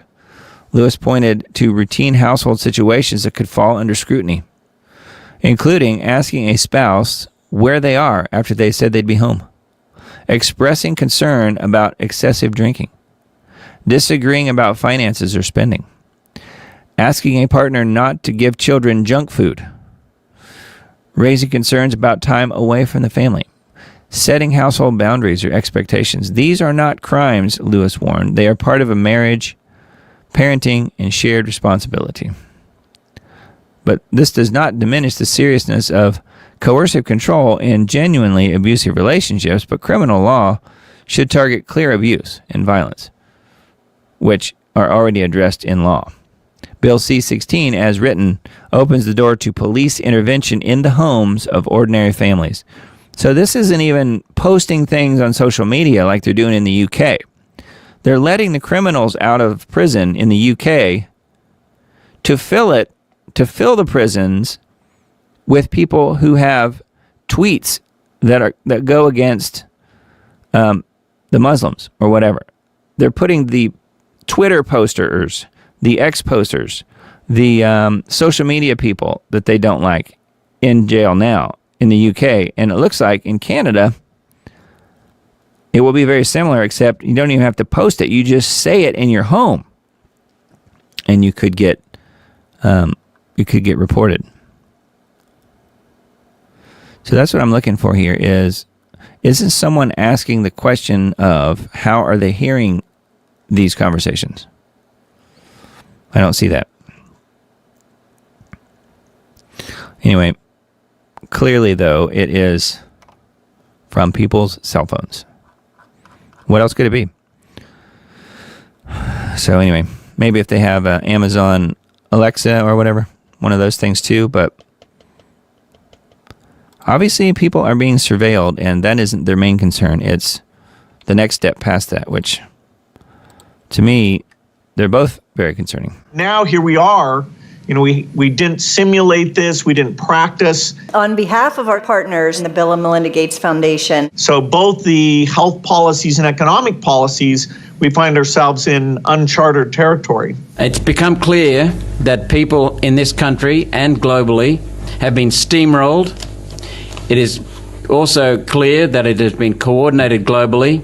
It is also clear that it has been integrated, not just over 6 months, not just over 2.5 years, but it has been planned over decades. The changes to legislation in this country were done so that they could control doctors and people. We know and we knew that this is all bullshit and that we've been had. But we are going to hound you down, the people that are guilty. We are going to hound you down and hold you accountable, and we will expose your global agenda. Ever wonder how a full-spectrum pandemic response apparatus, vaccines, surveillance grids, massive financing streams, and unaccountable governance seemed to materialize overnight in 2020 as if it had been sitting on an Event 201 tabletop exercise waiting for the right crisis? We have to put in place an infrastructure, not just here at home, but globally, that allows us to see it quickly, isolate it quickly, respond to it quickly. So that if and when a new strain of flu, like the Spanish flu, crops up, 5 years from now or a decade from now, we've made the investment. The blueprint wasn't born in haste during COVID. Roots trace back much earlier, buried in documents from the now-released Jeffrey Epstein files. A 14-page J.P. Morgan Chase proposal known as Project Molecule, crafted in collaboration with the Gates Foundation, an outline of a permanent privately controlled transnational entity designed to govern biological interventions across sovereign borders. It proposed a self-perpetuating structure with offshore arms, donor anonymity, and billions funneled into vaccines and surveillance, all shielded from public oversight or electoral accountability. Thanks in large part to the research done by Sire G, we now know the proposed power players read like a globalist who's who. These were overlords steering nations, institutions, and capital flows. Now they were being positioned to oversee biology itself. No term limits, no FOIA, no voters to answer to. That same year, 2011, the CIA ran a fake hepatitis vaccination campaign to hunt bin Laden's DNA, an op that blew up trust in foreign health programs and got workers killed. Yet, here was J.P. Morgan and Gates proposing to bankroll foreign-funded biosurveillance in the exact same terrain, engineered by the same elite network Epstein was coaching behind the scenes. But I can tell you that with the money I gave to help try to eradicate polio in Pakistan and India, instead of asking me whether that money should be given to these children for vaccines, I think you might want to ask their mothers who received the vaccine, who know their child now won't get polio, and ask them if Epstein should have helped these people. If we walked in, you're a mathematician. Project Molecule didn't plan the pandemics, but it did organize eugenics into an investable, governable asset class, all fused under private mandates with zero built-in checks against self-interest. The real question isn't what did they do with that power, it's what mechanism exists to stop them from abusing it today. John Bound reporting for InfoWars. Yeah, it's pretty interesting, I think, that the only good thing that Jeffrey Epstein could think of in the moment of things that he did in life were to push the polio vaccine. That's the only good thing he could think of. Well, Jeff, I got some news for you. Maybe that wasn't so great. Probably killed a lot of kids, or at least maimed a lot of kids with the polio vaccine. So anyways, I thought that one was a good John Bound report and wanted to play that one for you guys. Let's see here. Yeah, so this one's really for the ladies out here, but I guess it's just an interesting story in general. This is, again, breaking news that proves we are living in the end times. I think this helps prove that. Ridiculous trend. Women are now tattooing flaws onto their face. So yes, talking about freckles. So this is what these crazy people are doing. It says women are taking part in the new trend of tattooing freckles on their face. Influencers like the one you see below are now showing off their new freckle tattoos to their followers. So she's hiding hers so you can see it. Well, let me just go ahead and play it. I'll just fast forward to it so you can see how hideous it looks. Now she's saying that 60% of that will kind of be dampened down after a while. But that is pretty blatant. And I think these other ladies down here are just as bad. Look at this. This is ridiculous. What these women are doing to themselves. Tattooed on freckles. Won't spend a lot of time on this, but what in the world? It says, WTF, I spent my childhood being miserable with freckles.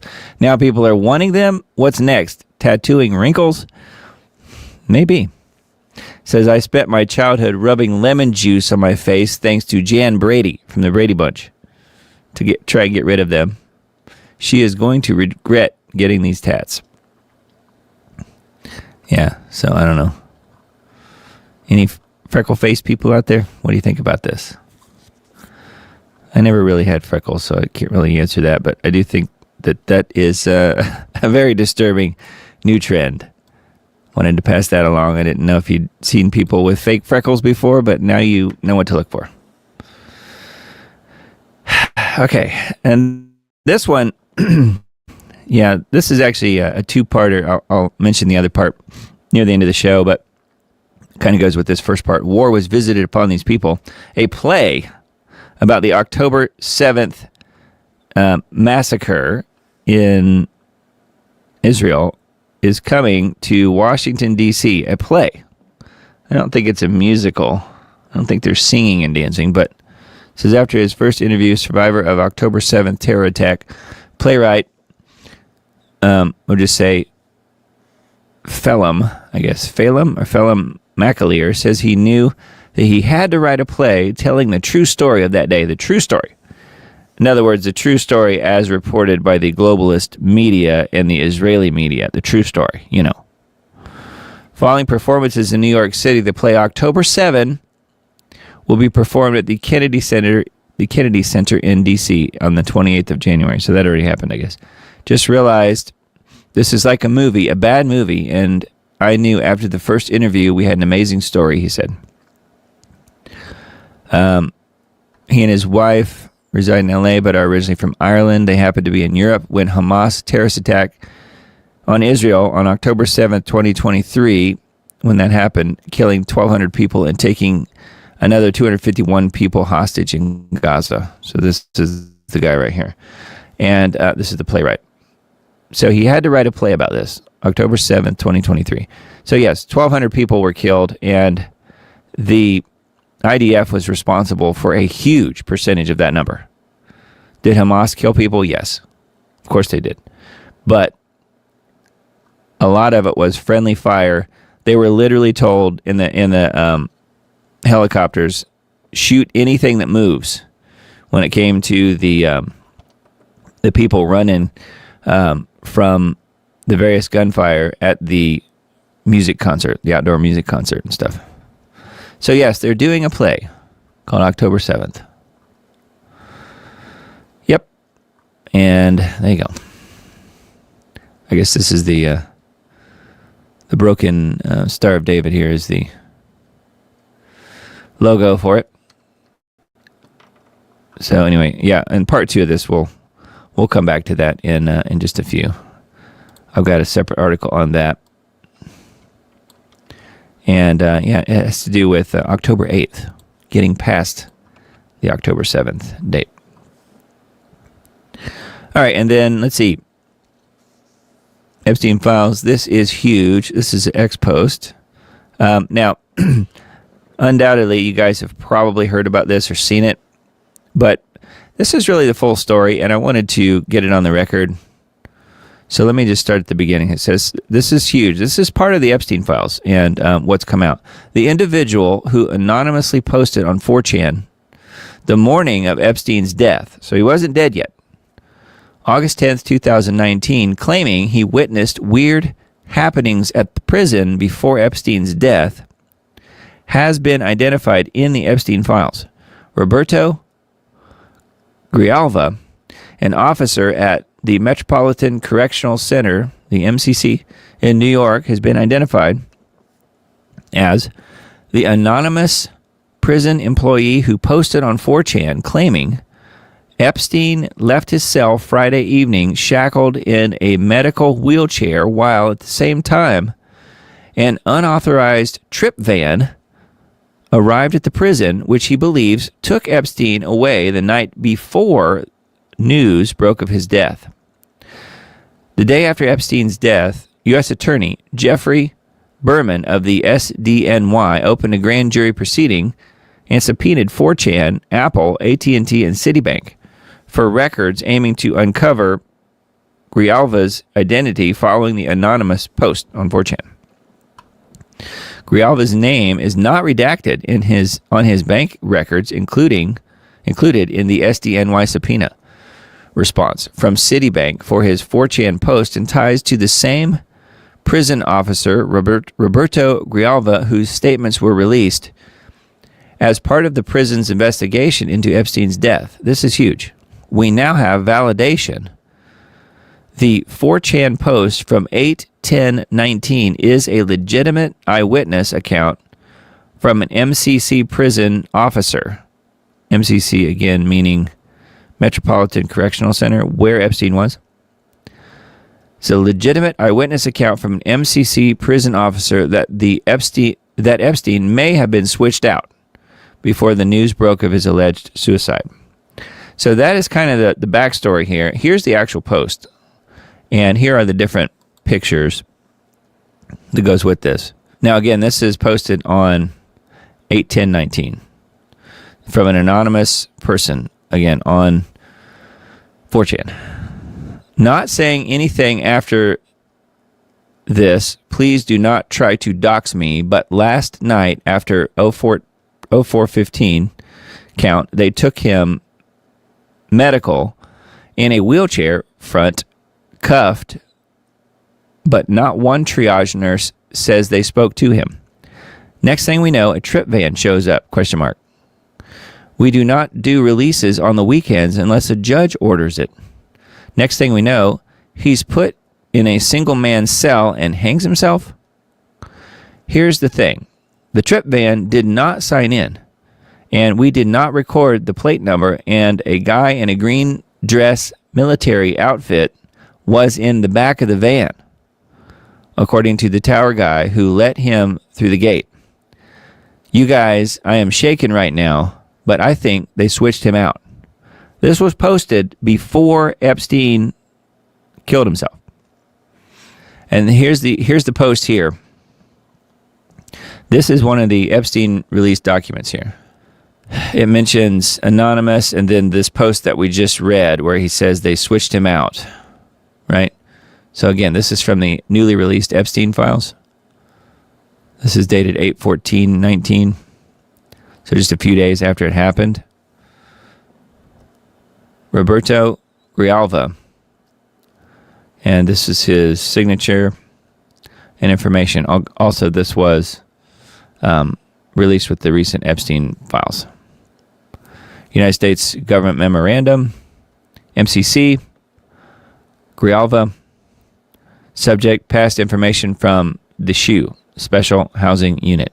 On Friday, August 9th, 2019, at approximately 1:50 p.m., SOS Grijalva passed on to oncoming staff member Officer Davis, the inmate Epstein, and his number, will be needing a cellmate upon arrival from his attorney visit.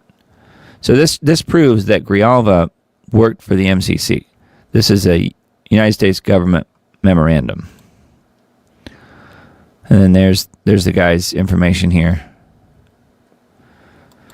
And then there's the post, and then here's the original post before Epstein was suicided or disappeared, sounds like. So anyway, thought that was pretty wild. I'm not sure if you guys knew about all that, but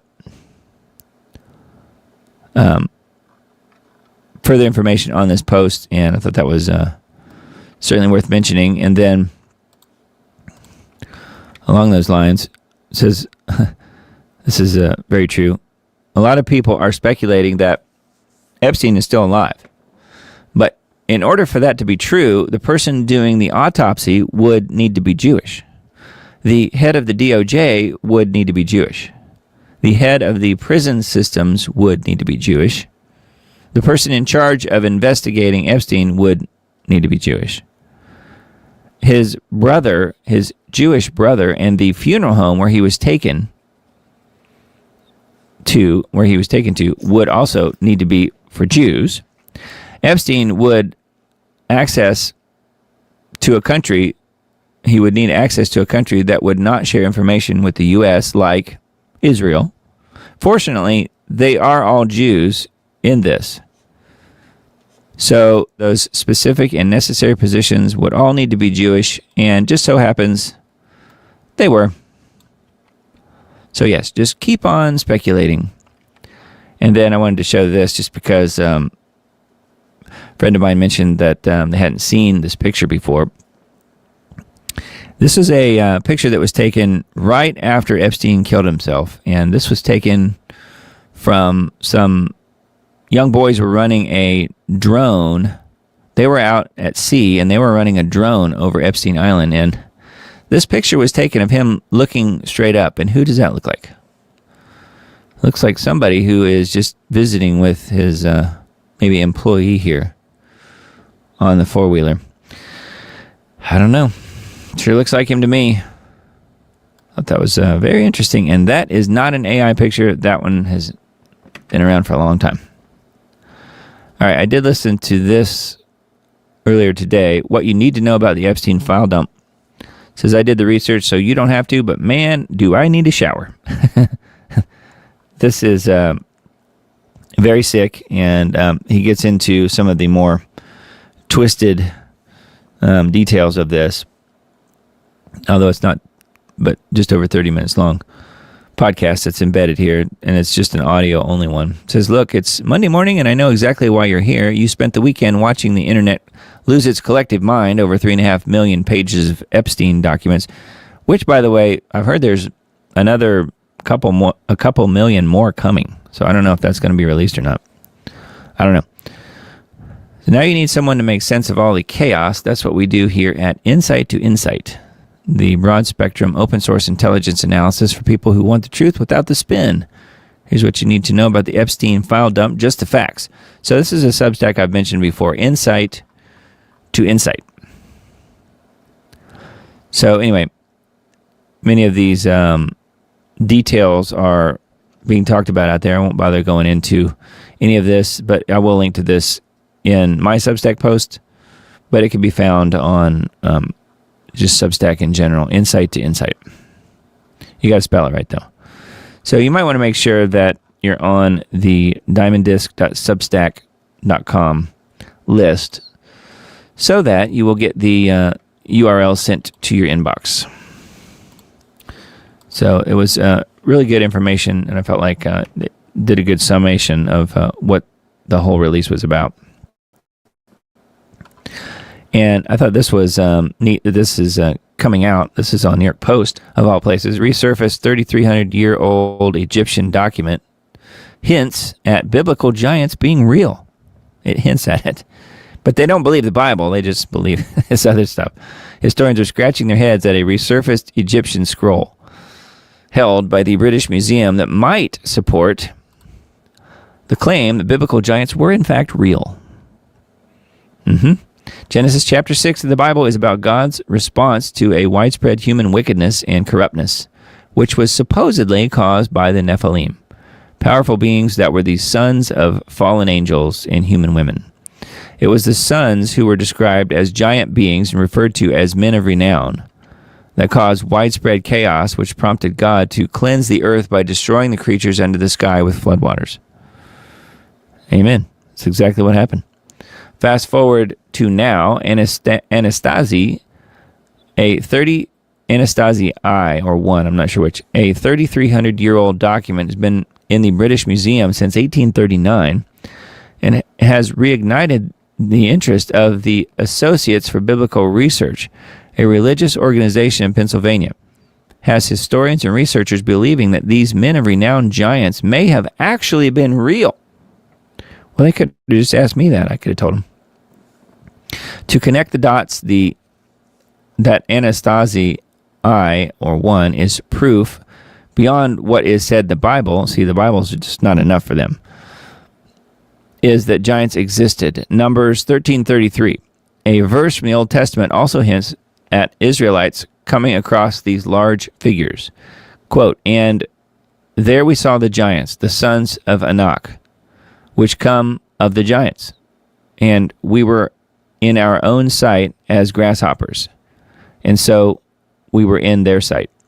The scroll, which researchers believe to be a letter written by a scribe, the narrow defile is infested with shosu concealed beneath the bushes. Some of them are of 4 cubits or of 5 cubits from head to foot, fierce of face.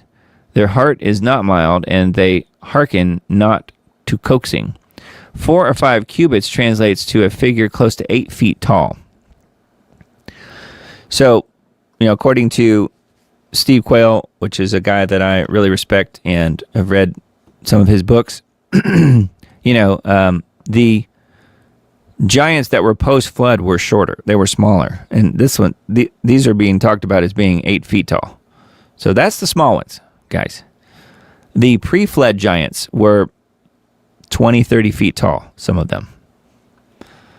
So it says, with all that said, historians remain skeptical that there is reportedly no physical proof or archaeological evidence that giants once existed. No, it's just been hidden, and it is hidden by the Vatican in particular. But they don't look at that. On the flip side, claims of supersized humans from Central America roaming a remote town 90 miles northeast of Reno are still baffling scientists all these years later. While many believe these red-headed, pale-skinned giants to be legend, some reports of discoveries, like when a pair of miners allegedly came across 60 human skeletons, some measuring between 7 and 8 feet tall, though, say otherwise. Yeah, so anyway, thought that was interesting that was in the New York Post. Pretty wild, and because how we're on that, might as well pull up the actual scripture here. If you don't know it, this is an Amplified Bible version of it. Genesis 6, the corruption of mankind. Now it happened when men began to multiply on the face of the land and daughters were born to them, that the sons of God, in other words, the angels, saw that the daughters of men were beautiful and desirable, and they took wives for themselves, whomever they chose and desired. Then the Lord said, My spirit shall not strive and remain with man forever, because he is indeed flesh, sin, corrupt, given over to sensual appetites. Nevertheless, his days shall yet be 120 years. There were Nephilim, men of stature, notorious men, on the earth in those days, and also afterward, when the sons of God lived with the daughters of men, and they gave birth to their children. These were the mighty men who were of old, men of renown, great reputation and fame. Yeah, so, and then it talks about how they were evil and so forth after that. But yeah, the story's there. It's all there. So, and then this is talking about the ark. So again, the ark has been discovered as well. So all of these biblical things are being discovered by people who didn't believe that it was true. So I think that's interesting. I think that's good. I do think that the Ark of the Covenant is one of those things that will come out eventually. It's currently hidden in a cave temple in Jerusalem that will be found before long. Ron Wyatt already found it, but I mean it will be found for the public to see, to know about at least. I don't know how much the public will get to see, but it is interesting that it is all coming out. And you've got, the New York Post, of all places, reporting that, it's looking like it's actually true. But they didn't bother asking the Vatican, I guess. The Vatican is who's hidden away, the bones of the giants. But they did exist. There were news reports about them in the 1800s, newspapers, pictures, things like that. And then it was all hidden away and covered up. All right, so I wanted to mention this. I'm going to play this video, but I'm only going to play part of it because my system here will only allow me to play up to 10 minutes of it. And I thought it was good. It's very eye-opening. This is from Harrison Smith from InfoWars. And you will understand once you have heard some of this. Now, the full version of this will be actually embedded in the final version of this video. I can't do that tonight, but at least you can hear the first, say, almost 10 minutes of it. I think there's another revolution coming. I tend to steer it along with the achievement of a broader peace. When history is within reach. So what Israel is fighting here is not merely a seven-front war, but an eight-front war. For the Jews against Rome. Rome and Jerusalem clashed over values with a great tragedy for the Jewish people. Well, we lost that one. We have to win the next one. But the new Rome, the United States, the Jews against Rome. We stopped playing defense and have moved to offense. The weapons change over time. You can't fight today with swords. That doesn't work very well. But we need the kind of genius that manufactured Apollo gold pagers and infiltrated Hezbollah for over a decade to prepare for this battle. But we have to fight with the weapons that apply to the battlefields in which we're engaged. And the most important ones are the social media. Because the next war will be decided based on how Israel and its allies perform online as much as offline. This is the eighth front, the disinformation campaign. It is actually this eighth front where our enemies believe they can actually defeat the Jewish state. This is the kind of ingenuity and inventiveness that have always been a hallmark of the state of Israel, that have always been a characteristic of the Jewish people. I know we can do it. A lot of this is done with money. Invested billions and billions of dollars in the information battlefield. Money of NGOs, vast. Money of governments, vaster. We prohibit harmful stereotypes about Jewish people, such as claims that Jews control financial, political, or media institutions. You're damn right we're going to cancel them and deplatform them. We monitor them online, social media, messaging apps, video games, cryptocurrency, Hitler admirers, Stalin admirers, Jew haters, podcasts, short form video, Wikipedia, LLM. American haters, Churchill haters. We monitor these people and we share the intelligence with the FBI. You think your stupid little podcast is going to change the world? Like hell it is. Social media, this is the new battlefield. You don't get to wrap your psychotic, mental, unhinged Nazi. We do not allow Holocaust denial and distortion. And the most important purchase that is going on right now is TikTok. TikTok, number one. For every 30 minutes that someone watches TikTok, they become 17% more anti-Semitic.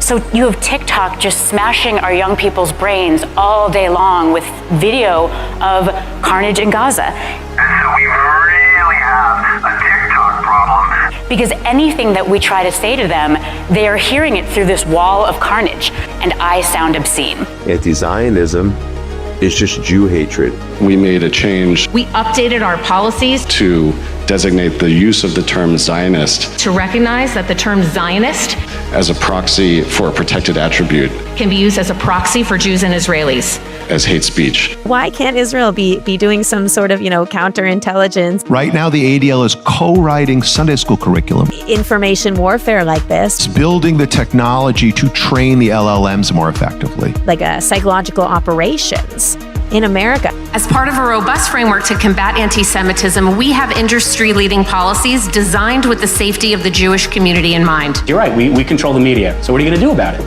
You're going to bitch on Twitter? Like, okay. Meanwhile, we're going to control more of the media. And working with OpenAI, with Alphabet, with Anthropic, with Meta, with Microsoft, we are working with them now to train the LLMs. We also have, I think, over 24 Jewish organizations that are constantly feeding us intelligence and information. So number one, we measure and track. Number two, we monitor and disrupt. We have a whole apparatus. I have 40 analysts working full-time, 7 days a week, 24 hours a day, monitoring extremists. Monitoring campuses, digital networks, activist groups, and public officials. We have several PhDs on staff. We have a network of academics and scholars we work with around the country. I've talked to the leaders of AI in the world, and you ask yourself, there's so many blessings in this, but there could be a curse. First thing a country needs to do is to unify all of their data so it can be consumed and used by the AI model. We need to invest in intelligence to understand who are the anti-Semites, who's funding them, what's their plans, who are the leaders, and then once we have that, we can define who is an enemy we can attack. You have to take all of your healthcare data, your diagnostic data, your genomic data. We have to take all of this data we have in our country and move it into a single, if you will, unified data platform. Once we have all this information, we need to empower and mobilize an ecosystem of many organizations that we can incentivize them to work together, to share, and to fight against our common enemies. Mobilizing millions of people, of allies that are quietly by our side. Citizens will be on their best behavior because we're constantly recording and reporting everything that's going on. Anti-Semites, most of these people running around, we're not going to win their hearts and minds because they don't have hearts and they don't have minds. So, how are we going to, there's no reason to think we're ever going to convince them, but we can deport them, we can put them in jail, we can make their lives miserable, we can cut off their funding. You've got all these conspiracy theorists online going on and on about how, if you try and say anything, if you try and do anything against Jews, they're going to come after you. We have featured more than 1,000 anti-Semites. And they're going to destroy you and take away your business, and therefore you have to be really, really scared. These Jew haters have faced real consequences, including firings, suspensions, and expulsions. And it's kind of starting to become true.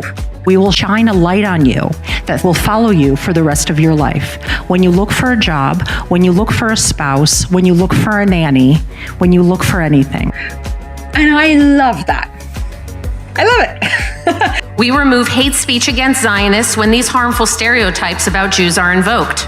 In the past 12 months, ADL's filed more lawsuits than in the prior 112 years.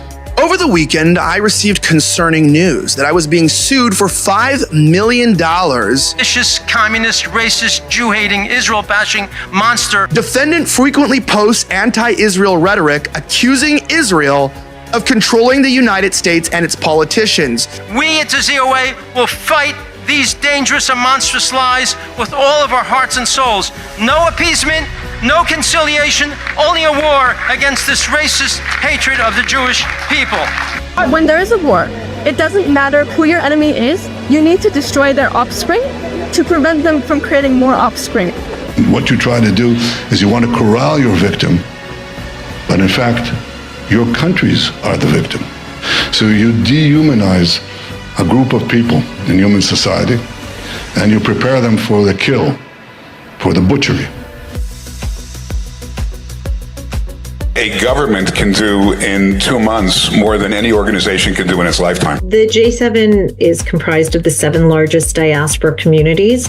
We meet every other week via Zoom to share information, to share best practices. And we're running everything all the time, from focus groups to attitudinal surveys to randomized controlled trials to identify what interventions work most effectively. Finally, we have meetings that are some off the record, some on the record with world leaders, in which we share our community's concerns and call for action. The entire education system in this country, from K through 12 and colleges, must be reformed. But it's time to limit the First Amendment in order to protect it. The way we solve anti-Semitism is pretty goddamn simple. Take control over what they are saying. Send their ass to jail. It's not complicated.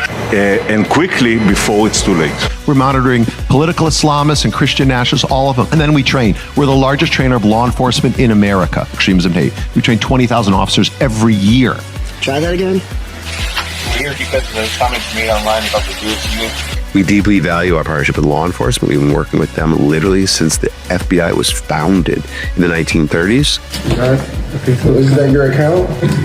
That guy who consistently calls for the death of all Palestinians, that can probably incite somebody to do something radical. That's why we're here to talk about, I would think, to refrain from posting things like that. We are going to have a whole division within the office of the Special Envoy to combat anti-Semitism that is going to work on technology.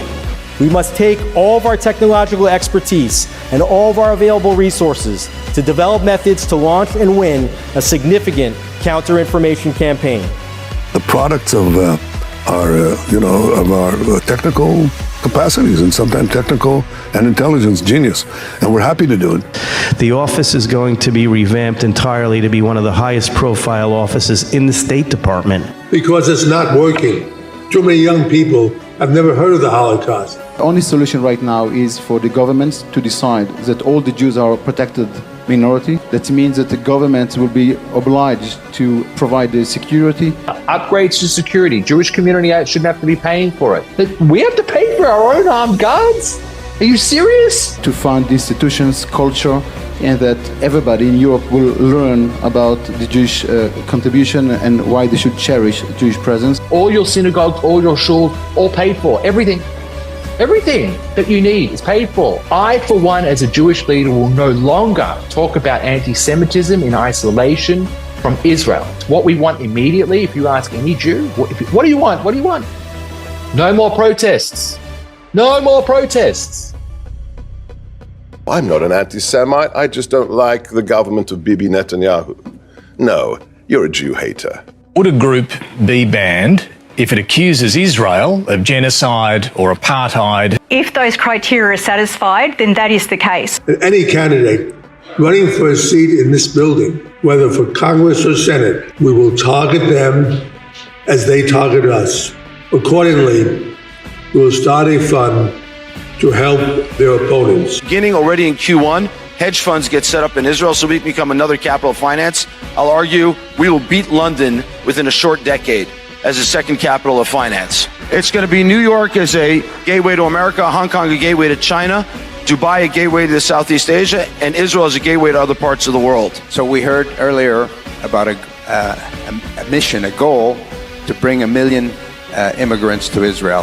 History has proven that when a country starts with allowing anti-Semitism, the results are not kind to that country. I want to make a warning to somebody else, and that's American Gentiles. The minute your country is taken over by anti-Semitism, the minute you start to be a country that's not blessing Israel but cursing Israel, you have begun the process of shrinking and away from your empire. And you can decide, you can stay here in New York in a declining empire, or you can come to Israel, which is part of the rising middle of the world, which is moving south and east. That's what I encourage you to do. Our faith in the American project itself has been shaken. The only serious answer to this challenge is to believe again that being Jewish is the most important thing in the world. When we're kicked out of America and America, the whole thing is done, the whole American Jewish project is done, we're gonna be fine. For decades, American society allowed Jews to live normal lives. This was a pleasant holiday from our destiny. The holiday is over. The Western culture that stands against the Jews is going down. The West will survive only if it decides to love itself and if it decides to love us, the Jewish people. The Jewish people are not normal. We never really were. And now that Israel has turned the entire geopolitical situation on its head, our job in the diaspora is to leverage those wins and win here. Do to our enemies here what Israel did to its enemies there.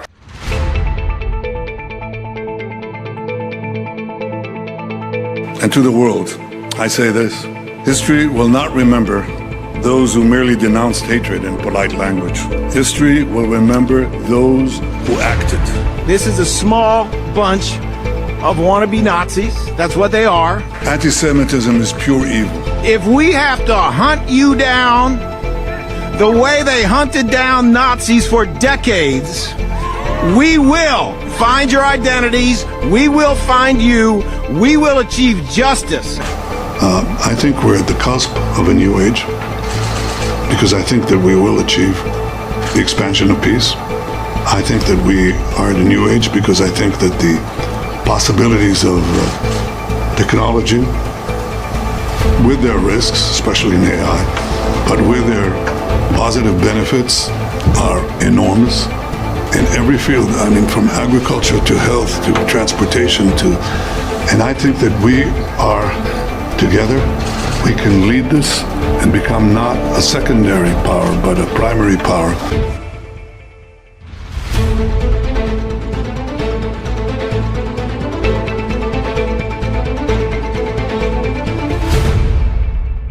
You suppose that is going to be the one world religion? You can't question it. If you do, you're bad? I don't know.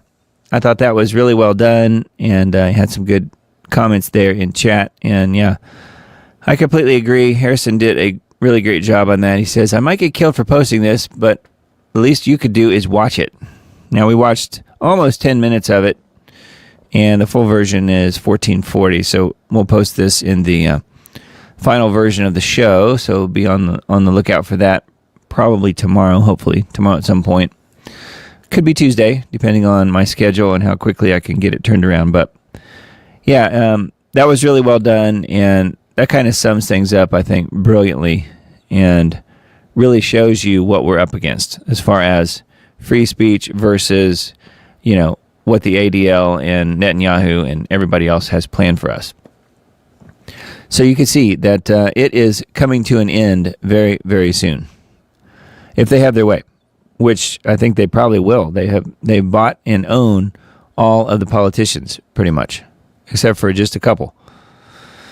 So anyway, wanted to mention that one, and I thought it was a good synopsis of everything that Harrison talks about on his show on InfoWars. So good stuff.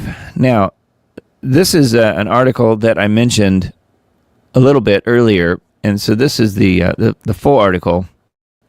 It says Rent a Human. RentAhuman.ai is live. AI agents can now hire real humans for IRL tasks. IRL tasks. I guess that means in real life. Is that what that is? A new idea is quietly crossing a line many assumed was still theoretical. AI agents can now directly hire real humans to perform physical, real-world tasks. The concept moved from speculation to reality this week with the launch of RentAHuman.ai. The project was announced by Alexander TW33, I guess it's Tweets, Alexander Tweets, who revealed that more than 130 people have signed up within the first night, including founders and CEOs from AI startups. The pitch is simple and unsettling. If an AI agent needs something done in the real world, it can now outsource it to a human using a single technical call. Rent a Human. I wonder if the demons also have Rent a Human. Do you think? Yeah, it's called Possession. It says what RentAHuman.ai actually does. It says, I launched Rent a Human last night and already 130 plus people have signed up, including an OF model and CEO of an AI startup. If your AI agent wants to rent a person to do an in real life task for them, it's as simple as one call. Okay, it says Rent a Human positions itself as a meat space layer for AI. In practical terms, it acts as a marketplace where humans make themselves available to be hired by AI agents for tasks that software alone cannot perform. What I'm trying to get to is what's in it for the humans here? I mean, we understand how they can't actually do things in the physical world. Humans set their own rates. Okay, how do they get paid, though? That's what I'm wondering. In a browsable list and can be booked directly by agents. Payments are handed digitally, and the entire process is designed to be a programmatic rather than conversational. So here we go. So the AI systems will be able to hire real-world people to do stuff. Imagine what those things might be. I mean, it'll be simple at first, but it may evolve into things that are a little more complex. Such as, I don't know. Your guess is as good as mine. Getting rid of things, getting rid of people. It's hard to say where it could go. So yeah, RentAHuman.ai is live. Again, breaking news that proves we are living in the end times. You think so? I do. All right, Insight to Insight. This is a Substack that we mentioned just a little bit ago, but this is a different one. Israel's religious interference propaganda targeting evangelical parking lots. So, for anyone out there who happens to go to a church, this is something to be on the lookout for, I suppose, in your parking lot at the church. $10 million is being spent by the Israeli government to send a bus to evangelical churches in the U.S. You can buy a lot of gas for buses for $10 million. To send a bus to evangelical churches in the U.S. with foreign war propaganda disguised as theology. Foreign agents in the church parking lot, young evangelicals are walking into a $4 million political influence operation. Well, this says it's $10 million. So I'm not sure which it is. It's a $4 million mobile propaganda operation funded by the Israeli Ministry of Foreign Affairs. It is currently touring American churches. Show Faith by Works, LLC, is registered foreign agent run by Republican consultant Chad Schnitger. What a name. Schnitger. Deployed a 41-foot museum trailer to churches across California, Nevada, Arizona, and Colorado this month without their permission or knowledge. The operation is one tentacle of a $10 million coordinated influence campaign designed to reverse collapsing support for Israel among young American Christians. It is being laundered from the Israel Ministry of Foreign Affairs through a German subsidiary and then to American Christians without the slightest disclosure that it's foreign propaganda. No, I don't think they'll be telling you that. There's a 41-foot trailer in a church parking lot in Phoenix this Sunday. Inside, there are strobe lights, empty tents, VR headsets, and a 55-inch touchscreen showing videos produced in Israel. Young Christians will file in after the service, experience an immersive October 7th exhibit, and leave with educational materials about why supporting Israel is what Christians have, quote, always believed. Always. What they won't see anywhere are the words paid for by the Israeli Ministry of Foreign Affairs. What they won't know is that they're being targeted. They are targets of a registered foreign agent conducting a $4 million influence operation on American soil. This isn't conspiracy theory. It's disclosed in federal documents filed with the Department of Justice in September 2025.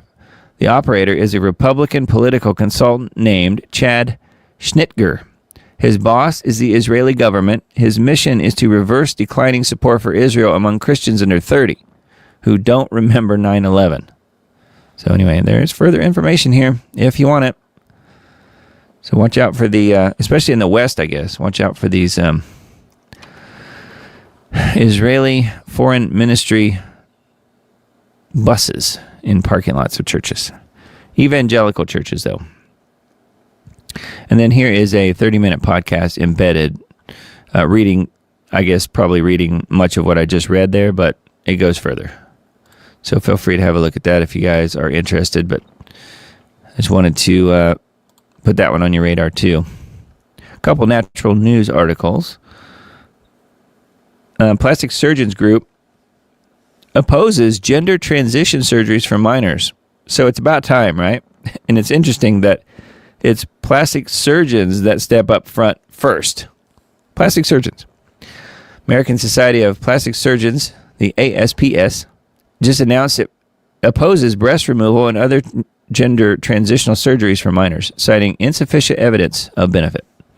Yeah, it's about time. I wonder what's taking so long. In a February 3rd position statement, ASPS recommended delaying gender-related breast, genital, and facial surgeries until patients are at least 19 years old. The move marks a reversal from the 2019 stance that they had and follows growing uncertainty acknowledged by the group in 2024 about the long-term effectiveness of such procedures for adolescents. So there you go. So the plastic surgeons have said, no, we're not going to support this anymore. But they did for a while. So apparently the science has changed.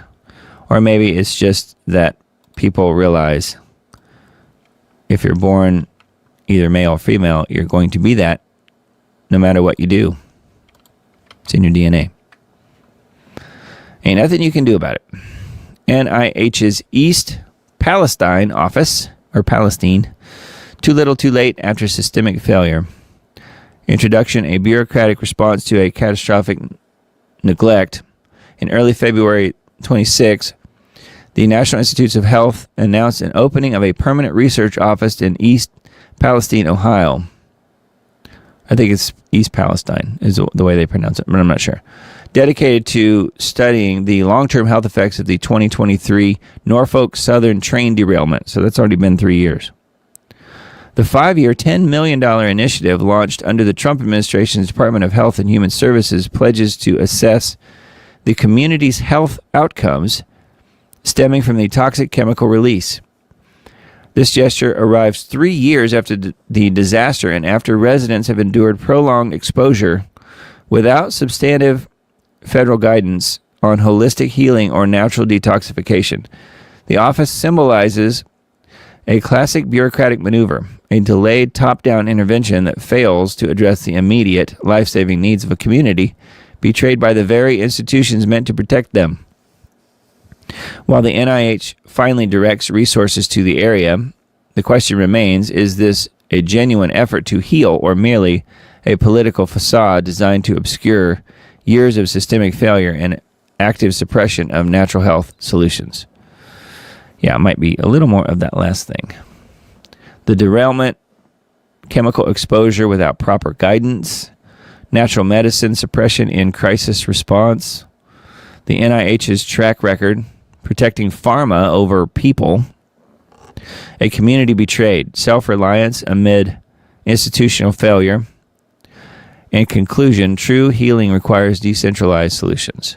So there's quite a bit here on this article on Natural News. So it's good to see a follow-up there finally, but man, doesn't sound like things are getting much better in that area of the country. Not good. Watch militants clash with Italian police near Olympic Village.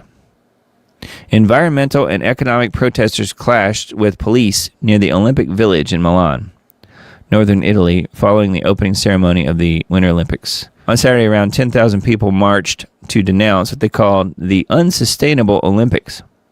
At the end of the demonstration, dozens of rioters threw stones and launched fireworks at police, who responded with tear gas and a water cannon. Wow. On the same day, sabotage of rail infrastructure near Bologna and Pesaro disrupted traffic and caused delays to both high-speed and conventional train services. Officials said cables were damaged in a section of the Bologna-Venice line, and there was an arson attack on a rail traction substation on a different line. It says an improvised incendiary device was reportedly found on the tracks. So I don't know how many, I haven't really heard, I guess, how many Muslims have, invaded Italy. But you can bet whoever's there will be trying to cause havoc, trying to just get headlines and to stop as much of the Olympics as possible. I don't know how much success they will have at that, but it seems to me like it would be a pretty big target for terroristic type of activity, although it's hard to say. Hopefully they will be able to keep that from happening, but it's not looking too good there. It looks like they've already had several attempts on different things. So, yeah. Over 90 countries are taking part in the Winter Olympics, but not Russia. Russia's not invited. Russia isn't invited to the reindeer games. All right, and then one more InfoWars article. I thought this one was rather funny. Apparently, officially at least, Elon Musk is still in the yes, we went to the moon camp, but he can't not be, I think. Based on who he is and all the contracts that he has, I don't think he really realistically could be. Although, you got to think at least that secretly, he's got to think to himself, we didn't possibly get to the moon. So this is just, I guess, a tweet that he put out. It's time to go back to the moon at scale. SpaceX reportedly targeting Starship launch to the moon in March 2027. Now, didn't we just read last week that NASA was preparing to send people back to the moon to orbit the moon like now, and they were just having to delay it because of the cold temperatures in Florida, the winter temperatures that they just had in Florida? We just read that. So NASA is ahead of Musk and SpaceX? I don't know. I'm not sure I buy that one. A little more than a day after the Wall Street Journal reported that Elon Musk had rejiggered SpaceX's near-term space roadmap, pivoting from a Mars first to now prioritizing the moon, Musk has now effectively confirmed the reporting. It's time to go back to the moon at scale, he wrote on X early this morning. And then this tweet that he posted says 66 years from first flight to the moon. But of course, this was all an act. And I like this. This meme just says back. Yeah, like going back to the moon. That's funny. Nope, I don't think we went. And I think many people are slowly having their eyes opened about this whole thing, that we couldn't possibly have gone the first time around, and that there's far much more proof when you look at it to say that, of course, it didn't happen. And interesting, though, that Musk is saying that, yeah, the moon's a priority here. It says, Kardashev 2, civilization or bust. Starship will get us to the moon and Mars. So I don't know. Yeah, he did come out and say recently, too, in 36 months, so 3 years from now, the cheapest place to put AI will be in space. He's talking about because of the cost of energy for all of the the different data centers and stuff, that it will make sense to have them in space, which we've heard others say that as well. So not too surprising. All right, couple of not to be articles. This one was wild. Doom break, I guess, right here. This man tried to disprove God with a box of nails, but it went terribly wrong. And I would say that headline's a little deceptive. It's not really terrible. I was thinking, okay, all these nails are going to end up like in his hand or something. But no, it's not that at all. It says, I think this is what kids would call a self-own. Now, this is the tweet here. Religious apologist, science actually proves my faith. Me? How so? ? Because science proves order cannot come from disorder. And me says, oh, ? So he starts shaking the nails, and I'm thinking something terrible is going to happen, but actually it's not. And there's no sound to this. So I'll just talk over it. But watch what happens. He's just shaking them. To the first glance, it looks compelling. A box full of loose nails is shaken, and before long, watch what happens. Look at that. They have fully aligned themselves. A box full of loose nails is shaken, and before long they align themselves into a remarkably orderly pattern. That's random motion producing structure, thus undermining the religious claim that intelligence is required for an intricate universe. Case closed? ? Except for only one tiny hang-up. Nothing in that demonstration is random. Someone designed the nails. Someone designed the box. Someone placed the nails inside the box. Someone applied just the right kind of rhythmic energy to produce that result. Shake too little and nothing happens. Shake too hard and the nails scatter or fly out altogether. Only a narrow, controlled range of motion produces the alignment. So no, this isn't chaos creating order at all. It's intelligence producing order. But that's only half of it. The whole experiment works only because the entire system is preloaded with structure, uniform shapes, predictable materials, unchanging physical laws, gravity, friction, constraints on motion. Remove any one of those fixed realities and the effect disappears. The nails don't self-organize in a vacuum. They self-organize within a finely tuned framework that makes such organization possible in the first place, which means the demonstration doesn't answer the question it's supposed to answer. The video actually raises a much bigger one. If even the most basic examples of self-organization require carefully constrained conditions and intelligent setup, then what or who fine-tuned these circumstances themselves?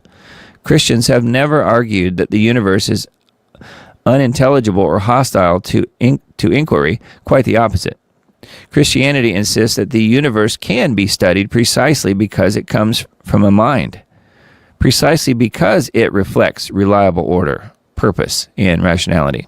But Christians go further. We believe that this fine-tuner is not an impersonal force or an abstract principle, but a person, God, who made himself known in history in the person of Jesus Christ, which is why belief doesn't shut down curiosity, it intensifies it.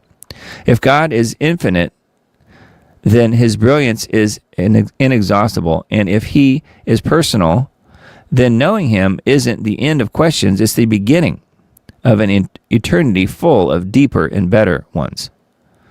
The folks sharing this nails video seem desperate to disprove his existence in the replies, but for me, that promise is simply irresistible. Which, by the way, is a really good Robert Palmer song, too. But anyway, yeah, I thought that was pretty wild. I don't think it went terribly wrong, though. I think it went terribly right, don't you? Pretty cool, pretty cool. And then this one is a doggy story for our good friend, Miss Emily, and I know she will appreciate this one.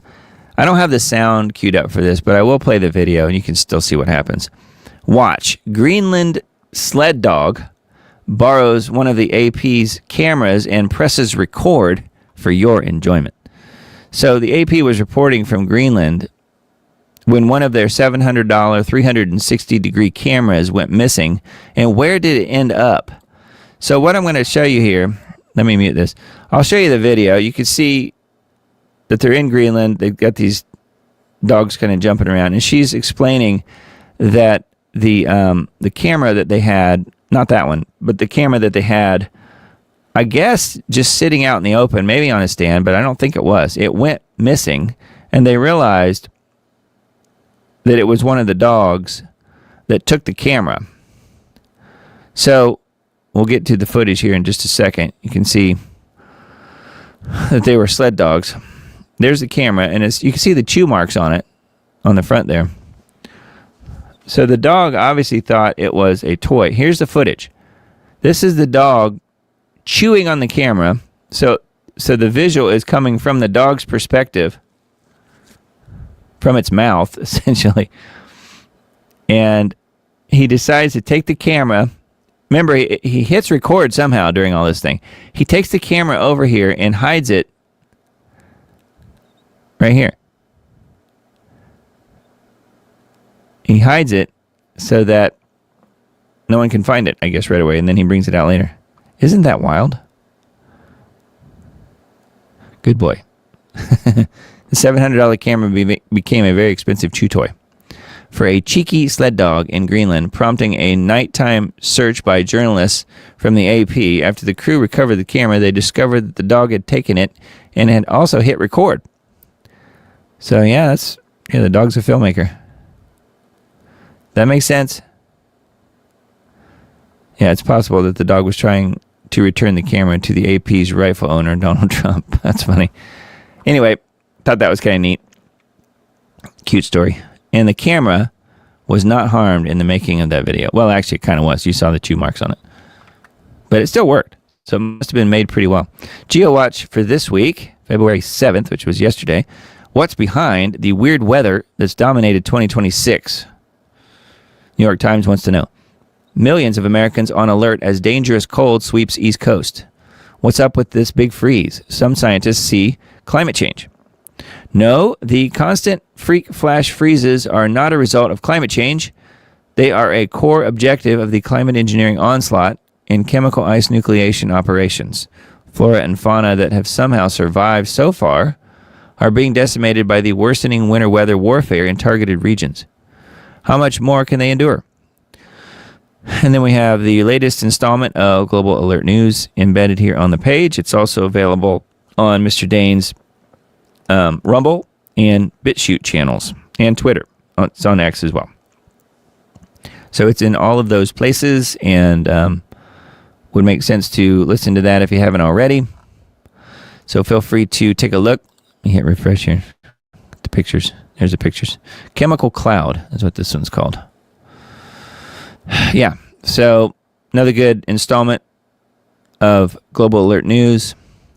And yeah, the crazy ice storm that we had here in Nashville, where I am, about a week ago, just over a week ago, we still have, even with 55 to 60 degree temperatures outside, we still have patches of ice sitting around, like in our driveway. Now, granted, the driveway is shaded, so it's not almost 60 degrees in the shade, but it is probably 50 degrees in the shade, and yet some of the ice still persists. So to me, that tells me it's probably mostly chemical, not natural. So yeah, we still have ice, 50 degree temperatures. So, I don't know. I think Mr. Dane is right. What do you guys think?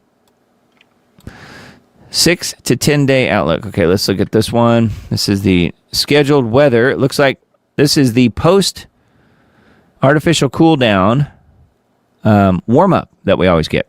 So this is the warm up, getting ready to slap us right smack across the face. February 14th through 18th. So this coming week, 14th through 18th. Above normal temperatures all over that whole area that was just cooled down, which is what happens. They cool down the area, and that all goes away. The headlines are all created. The stories are all written. Nobody writes about it anymore. Now the story's over and the temperatures rebound. They bounce right back up.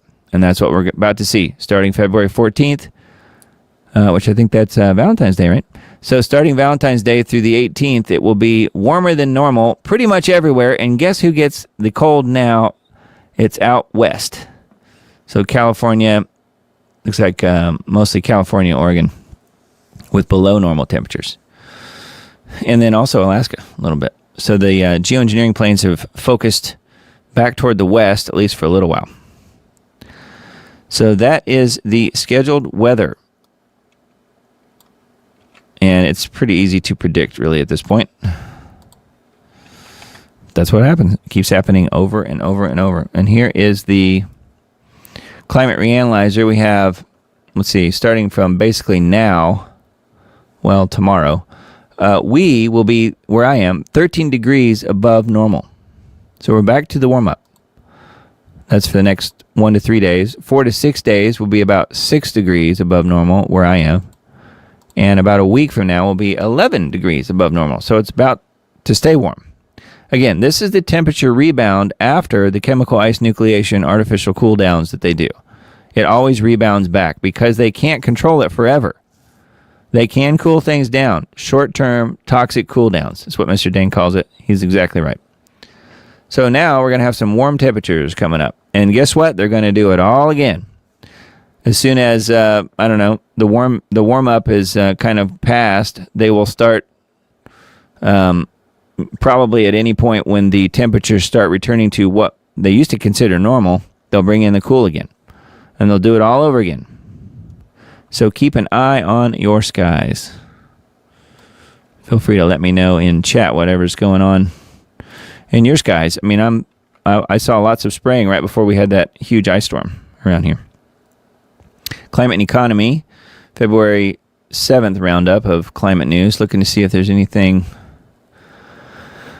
worth mentioning here. Let's see. Denmark paralyzed. Heavy snow. Oh, heavy snow and blizzards bring the country to a standstill. Oh, maybe that's where the geoengineers are now. Maybe they're over in Europe, giving them the treatment. Water shortages in Greece. Huge storm in Portugal and Spain. Floods, I guess. More flooding in Morocco.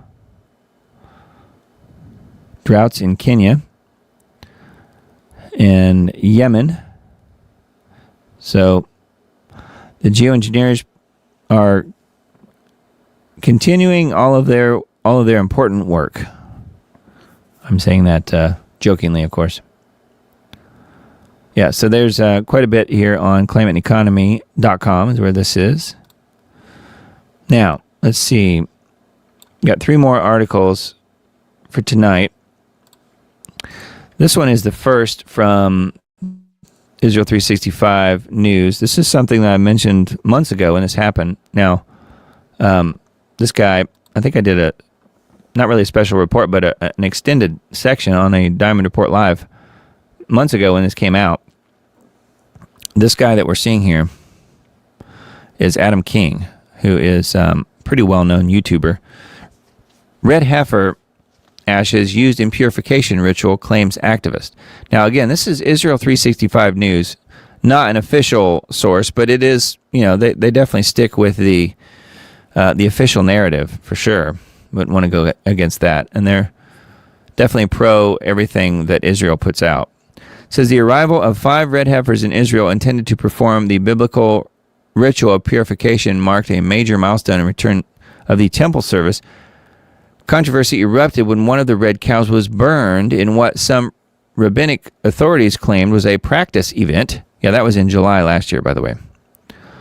While others insisted it was the actual burning, resulting in the ashes that could be used to purify hundreds of thousands of people. Hundreds of thousands. One activist took another step forward when he enlisted the Kohen, K-O-H-E-N, to mix the ashes with spring water, making it suitable for use, heating up the controversy that surrounds the ashes. YouTuber Adam King, this guy right here, released a video this week showing an Orthodox rabbi performing the ancient ritual of preparing water mixed with the ashes of the red heifer, the biblical purification process required before entering the third temple. Little sidebar there. There's no third temple yet. So that tells me it's probably coming soon. The video, which quickly circulated among temple activists and evangelical supporters of Israel, has reignited the conversation about when and how this rare commandment will be fulfilled in modern times. So here's the video here. It's embedded in the page. The Kohen, Kohen, who performed the preparation, spoke directly to the tension between strict observance and practical action. Let's see here. I believe that the mitzvot, commandments in the Torah, are given to us with the mandate to actually do them, he wrote in a statement to Israel 365 News, which is this website. Where are the halachic opinions? Halachic means Jewish legal opinions, which facilitate the mitzvot actually being done, being stringent so as to not do them seems counter to the practical intention of the Torah. I wholeheartedly encourage anyone who wants to be more stringent to go ahead and do it according to their desired standard. Can ashes from a practice burning qualify for the most exacting purity ritual in the Bible? The controversy centers on a practice burning conducted in July, which produced ashes that some believe can be used for purification, while others, including the Temple Institute and Rabbi Ariel, have disqualified. The disagreement exposes the challenge of reviving the commandment that has not been performed since the destruction of the Second Temple in 70 AD. I'll correct it to AD 70. Yeah, so anyway, then it goes into the whole story about the, I think, most likely genetically modified red heifers. Why, if they weren't genetically modified, how could there possibly be so many of them? So 5 that were brought into Israel. I think 1 was disqualified. But Adam King here talked about how they burned the one who was the best, highest quality cow. And that therefore the one that they burned as the practiced sacrifice was done exactly to spec, exactly as the Torah commands, and that it was done last year in July. So anyway, I just wanted to mention that. It's on Israel 365 News, and a couple more from this same site that I just wanted to mention for tonight, just because I like to look at stuff that's related to prophecy, and I feel like all of this is, red heifer certainly is, prophecy buried for centuries that now reads like today's Iran news.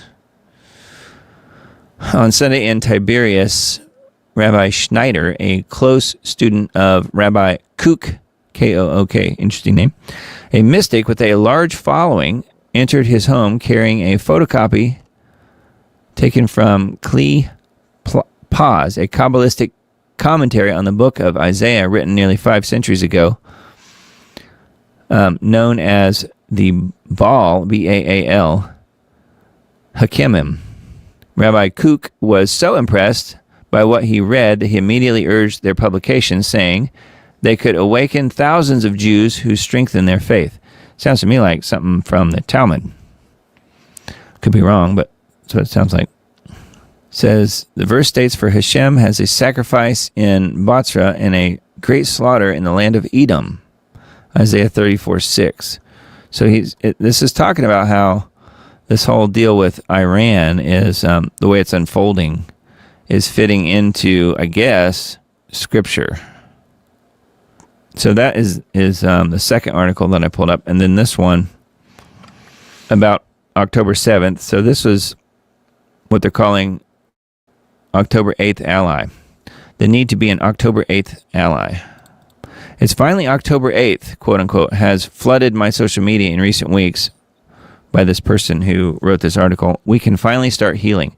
So they're saying October 8th is the healing day because now that's moved past October 7th. So I was like, okay, well, what happened? We can finally start healing and we can finally breathe. A sentiment shared by Israelis, the Jewish diaspora, and friends and allies who have waited with bated breath for nearly 2.5 years for the final hostage to be brought home. So that's what's going on. Last month, Master Sergeant Gavili's body was recovered and returned to Israel for burial. And for the first time in 14 years, there are no hostages left in Gaza, a statement I honestly thought would take years to finally say. Over the following weeks, reality has slowly begun to sink in, elation mingling with tears. Setting aside hostage pins and dog tags, feeling a weight, one that has been constant in the past 2 years, lifts slightly and even feels unfamiliar, almost wrong after becoming second nature. As I reflect, there are a few moments that stand out most vividly when I think back to life after October 7th. This is the first day. The first day it is the day itself. The raw shock and horror of footage of Hamas body cameras slowly leaked into the public sphere. Yeah, and, a lot of that was manipulated propaganda-wise. And, of course, they had the Israeli, the IDF soldiers killing a lot of their own people. But you don't really hear about that, do you?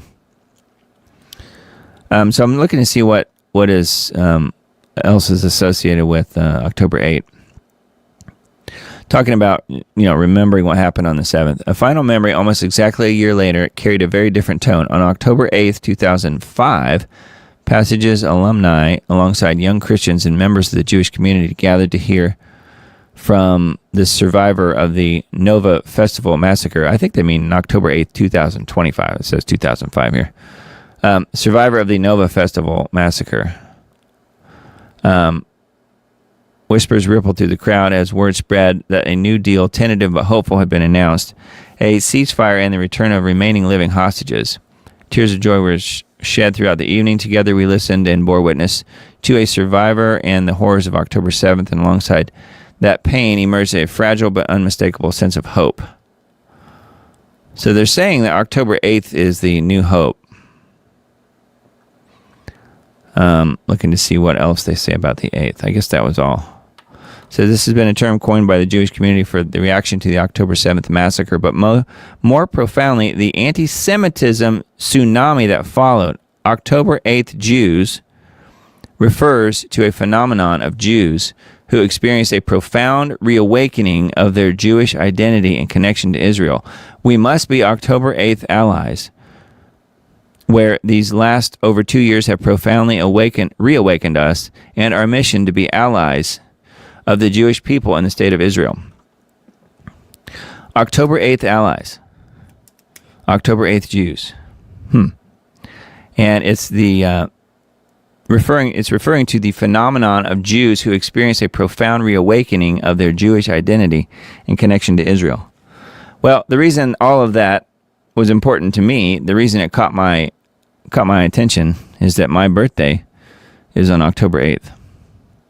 And it's interesting that they are equating that date with something so profound and, reawakening the mission that they all have.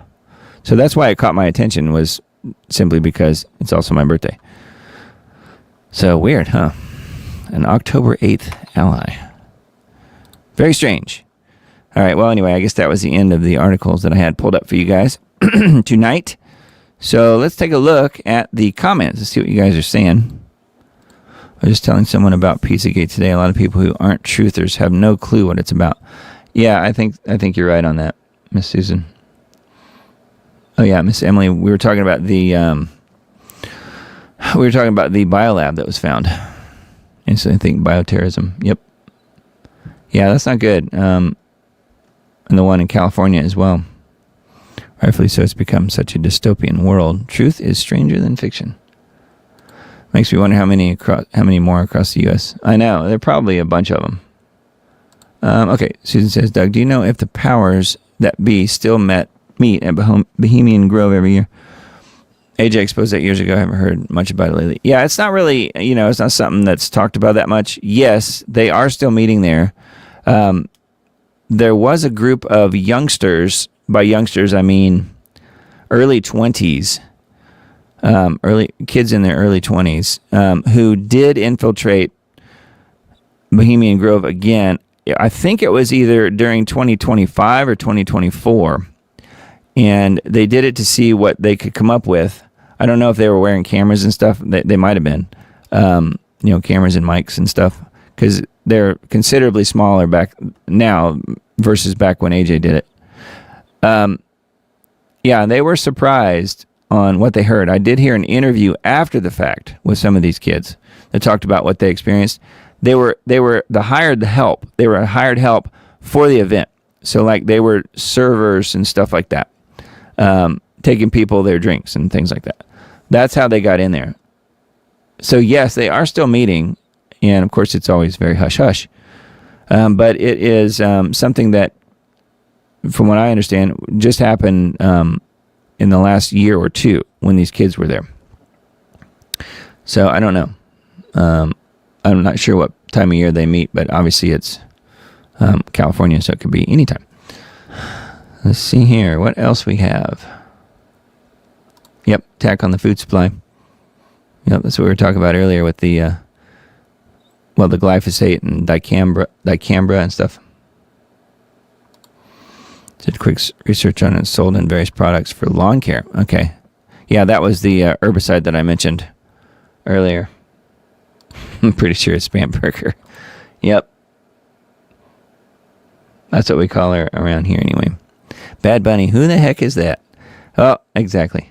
Enough said, and who cares? And still no one's mentioning no high loss. I know, we watched the video earlier from Harrison from InfoWars. It was called The Eighth Front War. The Eighth Front is Israel's War on Reality. The Eighth Front. So that was the main title of it there. Yeah, and then Musk wanted to send people to Mars, or did that plan evaporate? Yeah, it kind of mentioned the whole Mars thing in that article, and it sounds like he might be sort of changing directory a little bit and thinking of doing the trip to the moon first. I don't know. Pedro says, the principle of irreducible complexity. Chuck Missler does the best job on this. Oh, wow. Okay. So that was, I guess, when we were talking about the nails. That sounds really cool. Thanks for mentioning that, Pedro. Chuck Missler is, he had some really, really good teachings, some good sessions out there that you can still find. Good stuff. Dogs do the funniest stuff. Yeah, that was a good one with the dog chewing on the camera. It would be interesting to take that ice to a lab, see exactly what chemicals are in it. Yeah, what's in my driveway. Yeah, that would be very interesting. Emily says October 5th is her birthday. Yeah, they are very close. Also, our good friend Mr. Anthony Patch is right there too. His birthday, I think, is, I want to say it's the 7th, but I'm not sure. I have to look on the calendar. But it's right there too. It's in that same week. So yeah, we're in good company.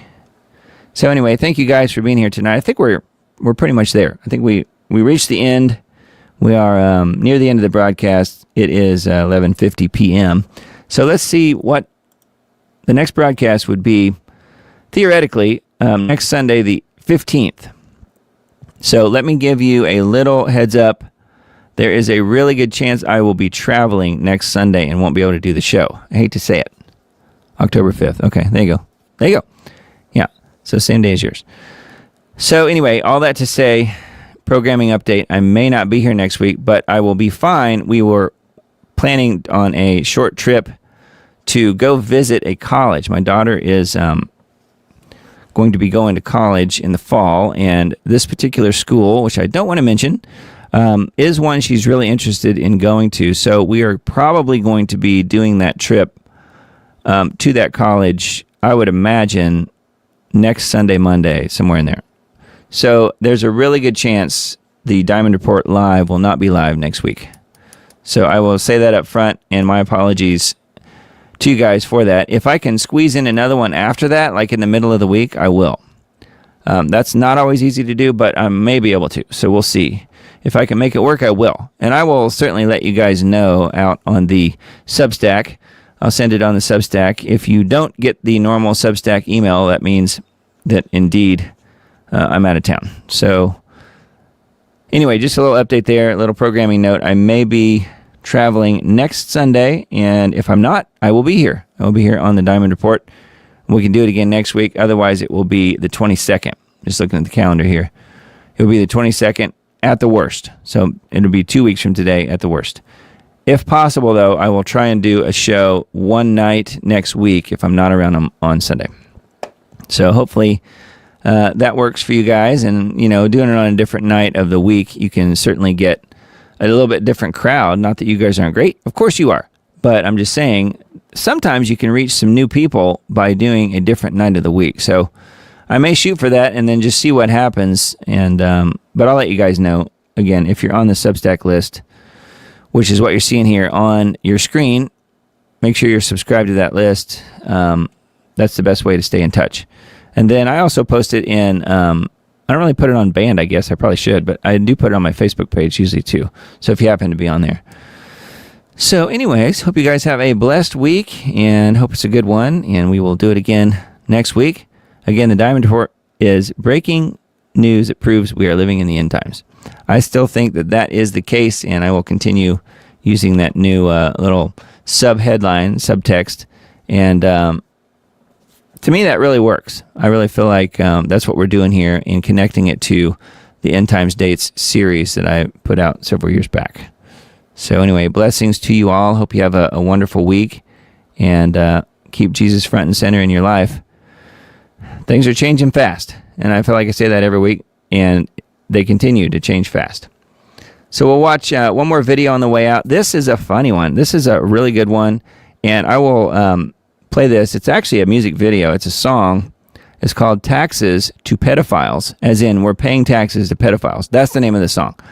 It's by Matt Baker, and he did a really good job on this country song that we're going to listen to. And focus on the song. The music video is distracting because it's all AI. And it's really not very good AI, but the song itself is excellent. So yes, it's called Taxes to Pedophiles. So enjoy, and we'll see you guys either in 2 weeks or at some point next week. We'll let you know. Love you guys. Talk to you later.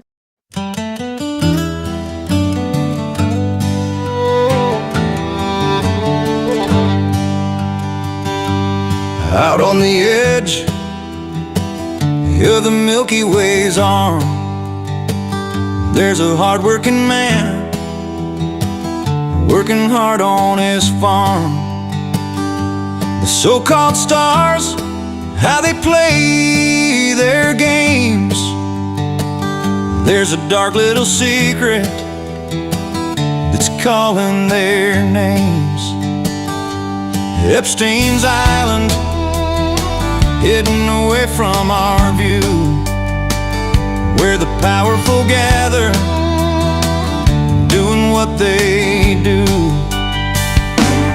On the spiral arm of the Milky Way galaxy,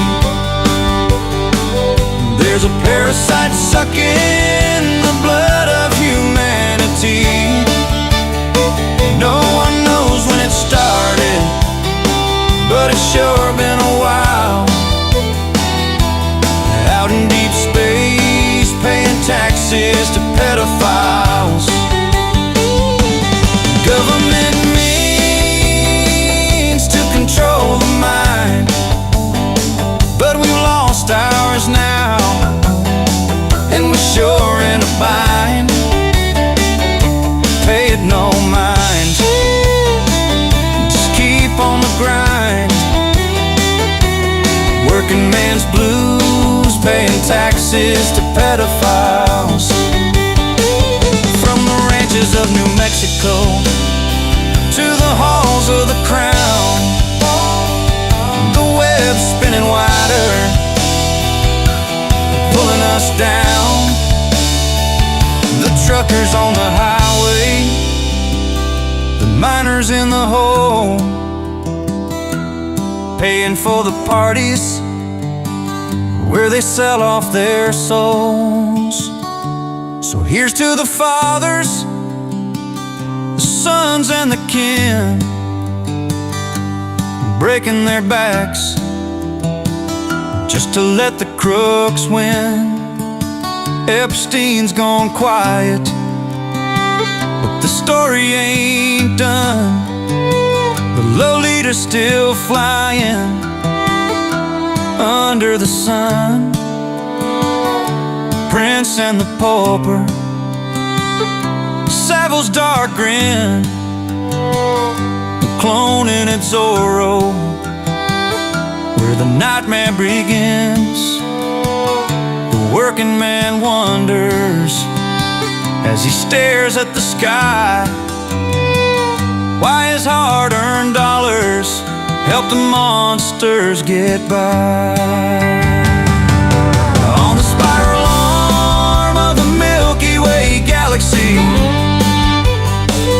there's a parasite sucking the blood of humanity. No one knows when it started, but it's sure been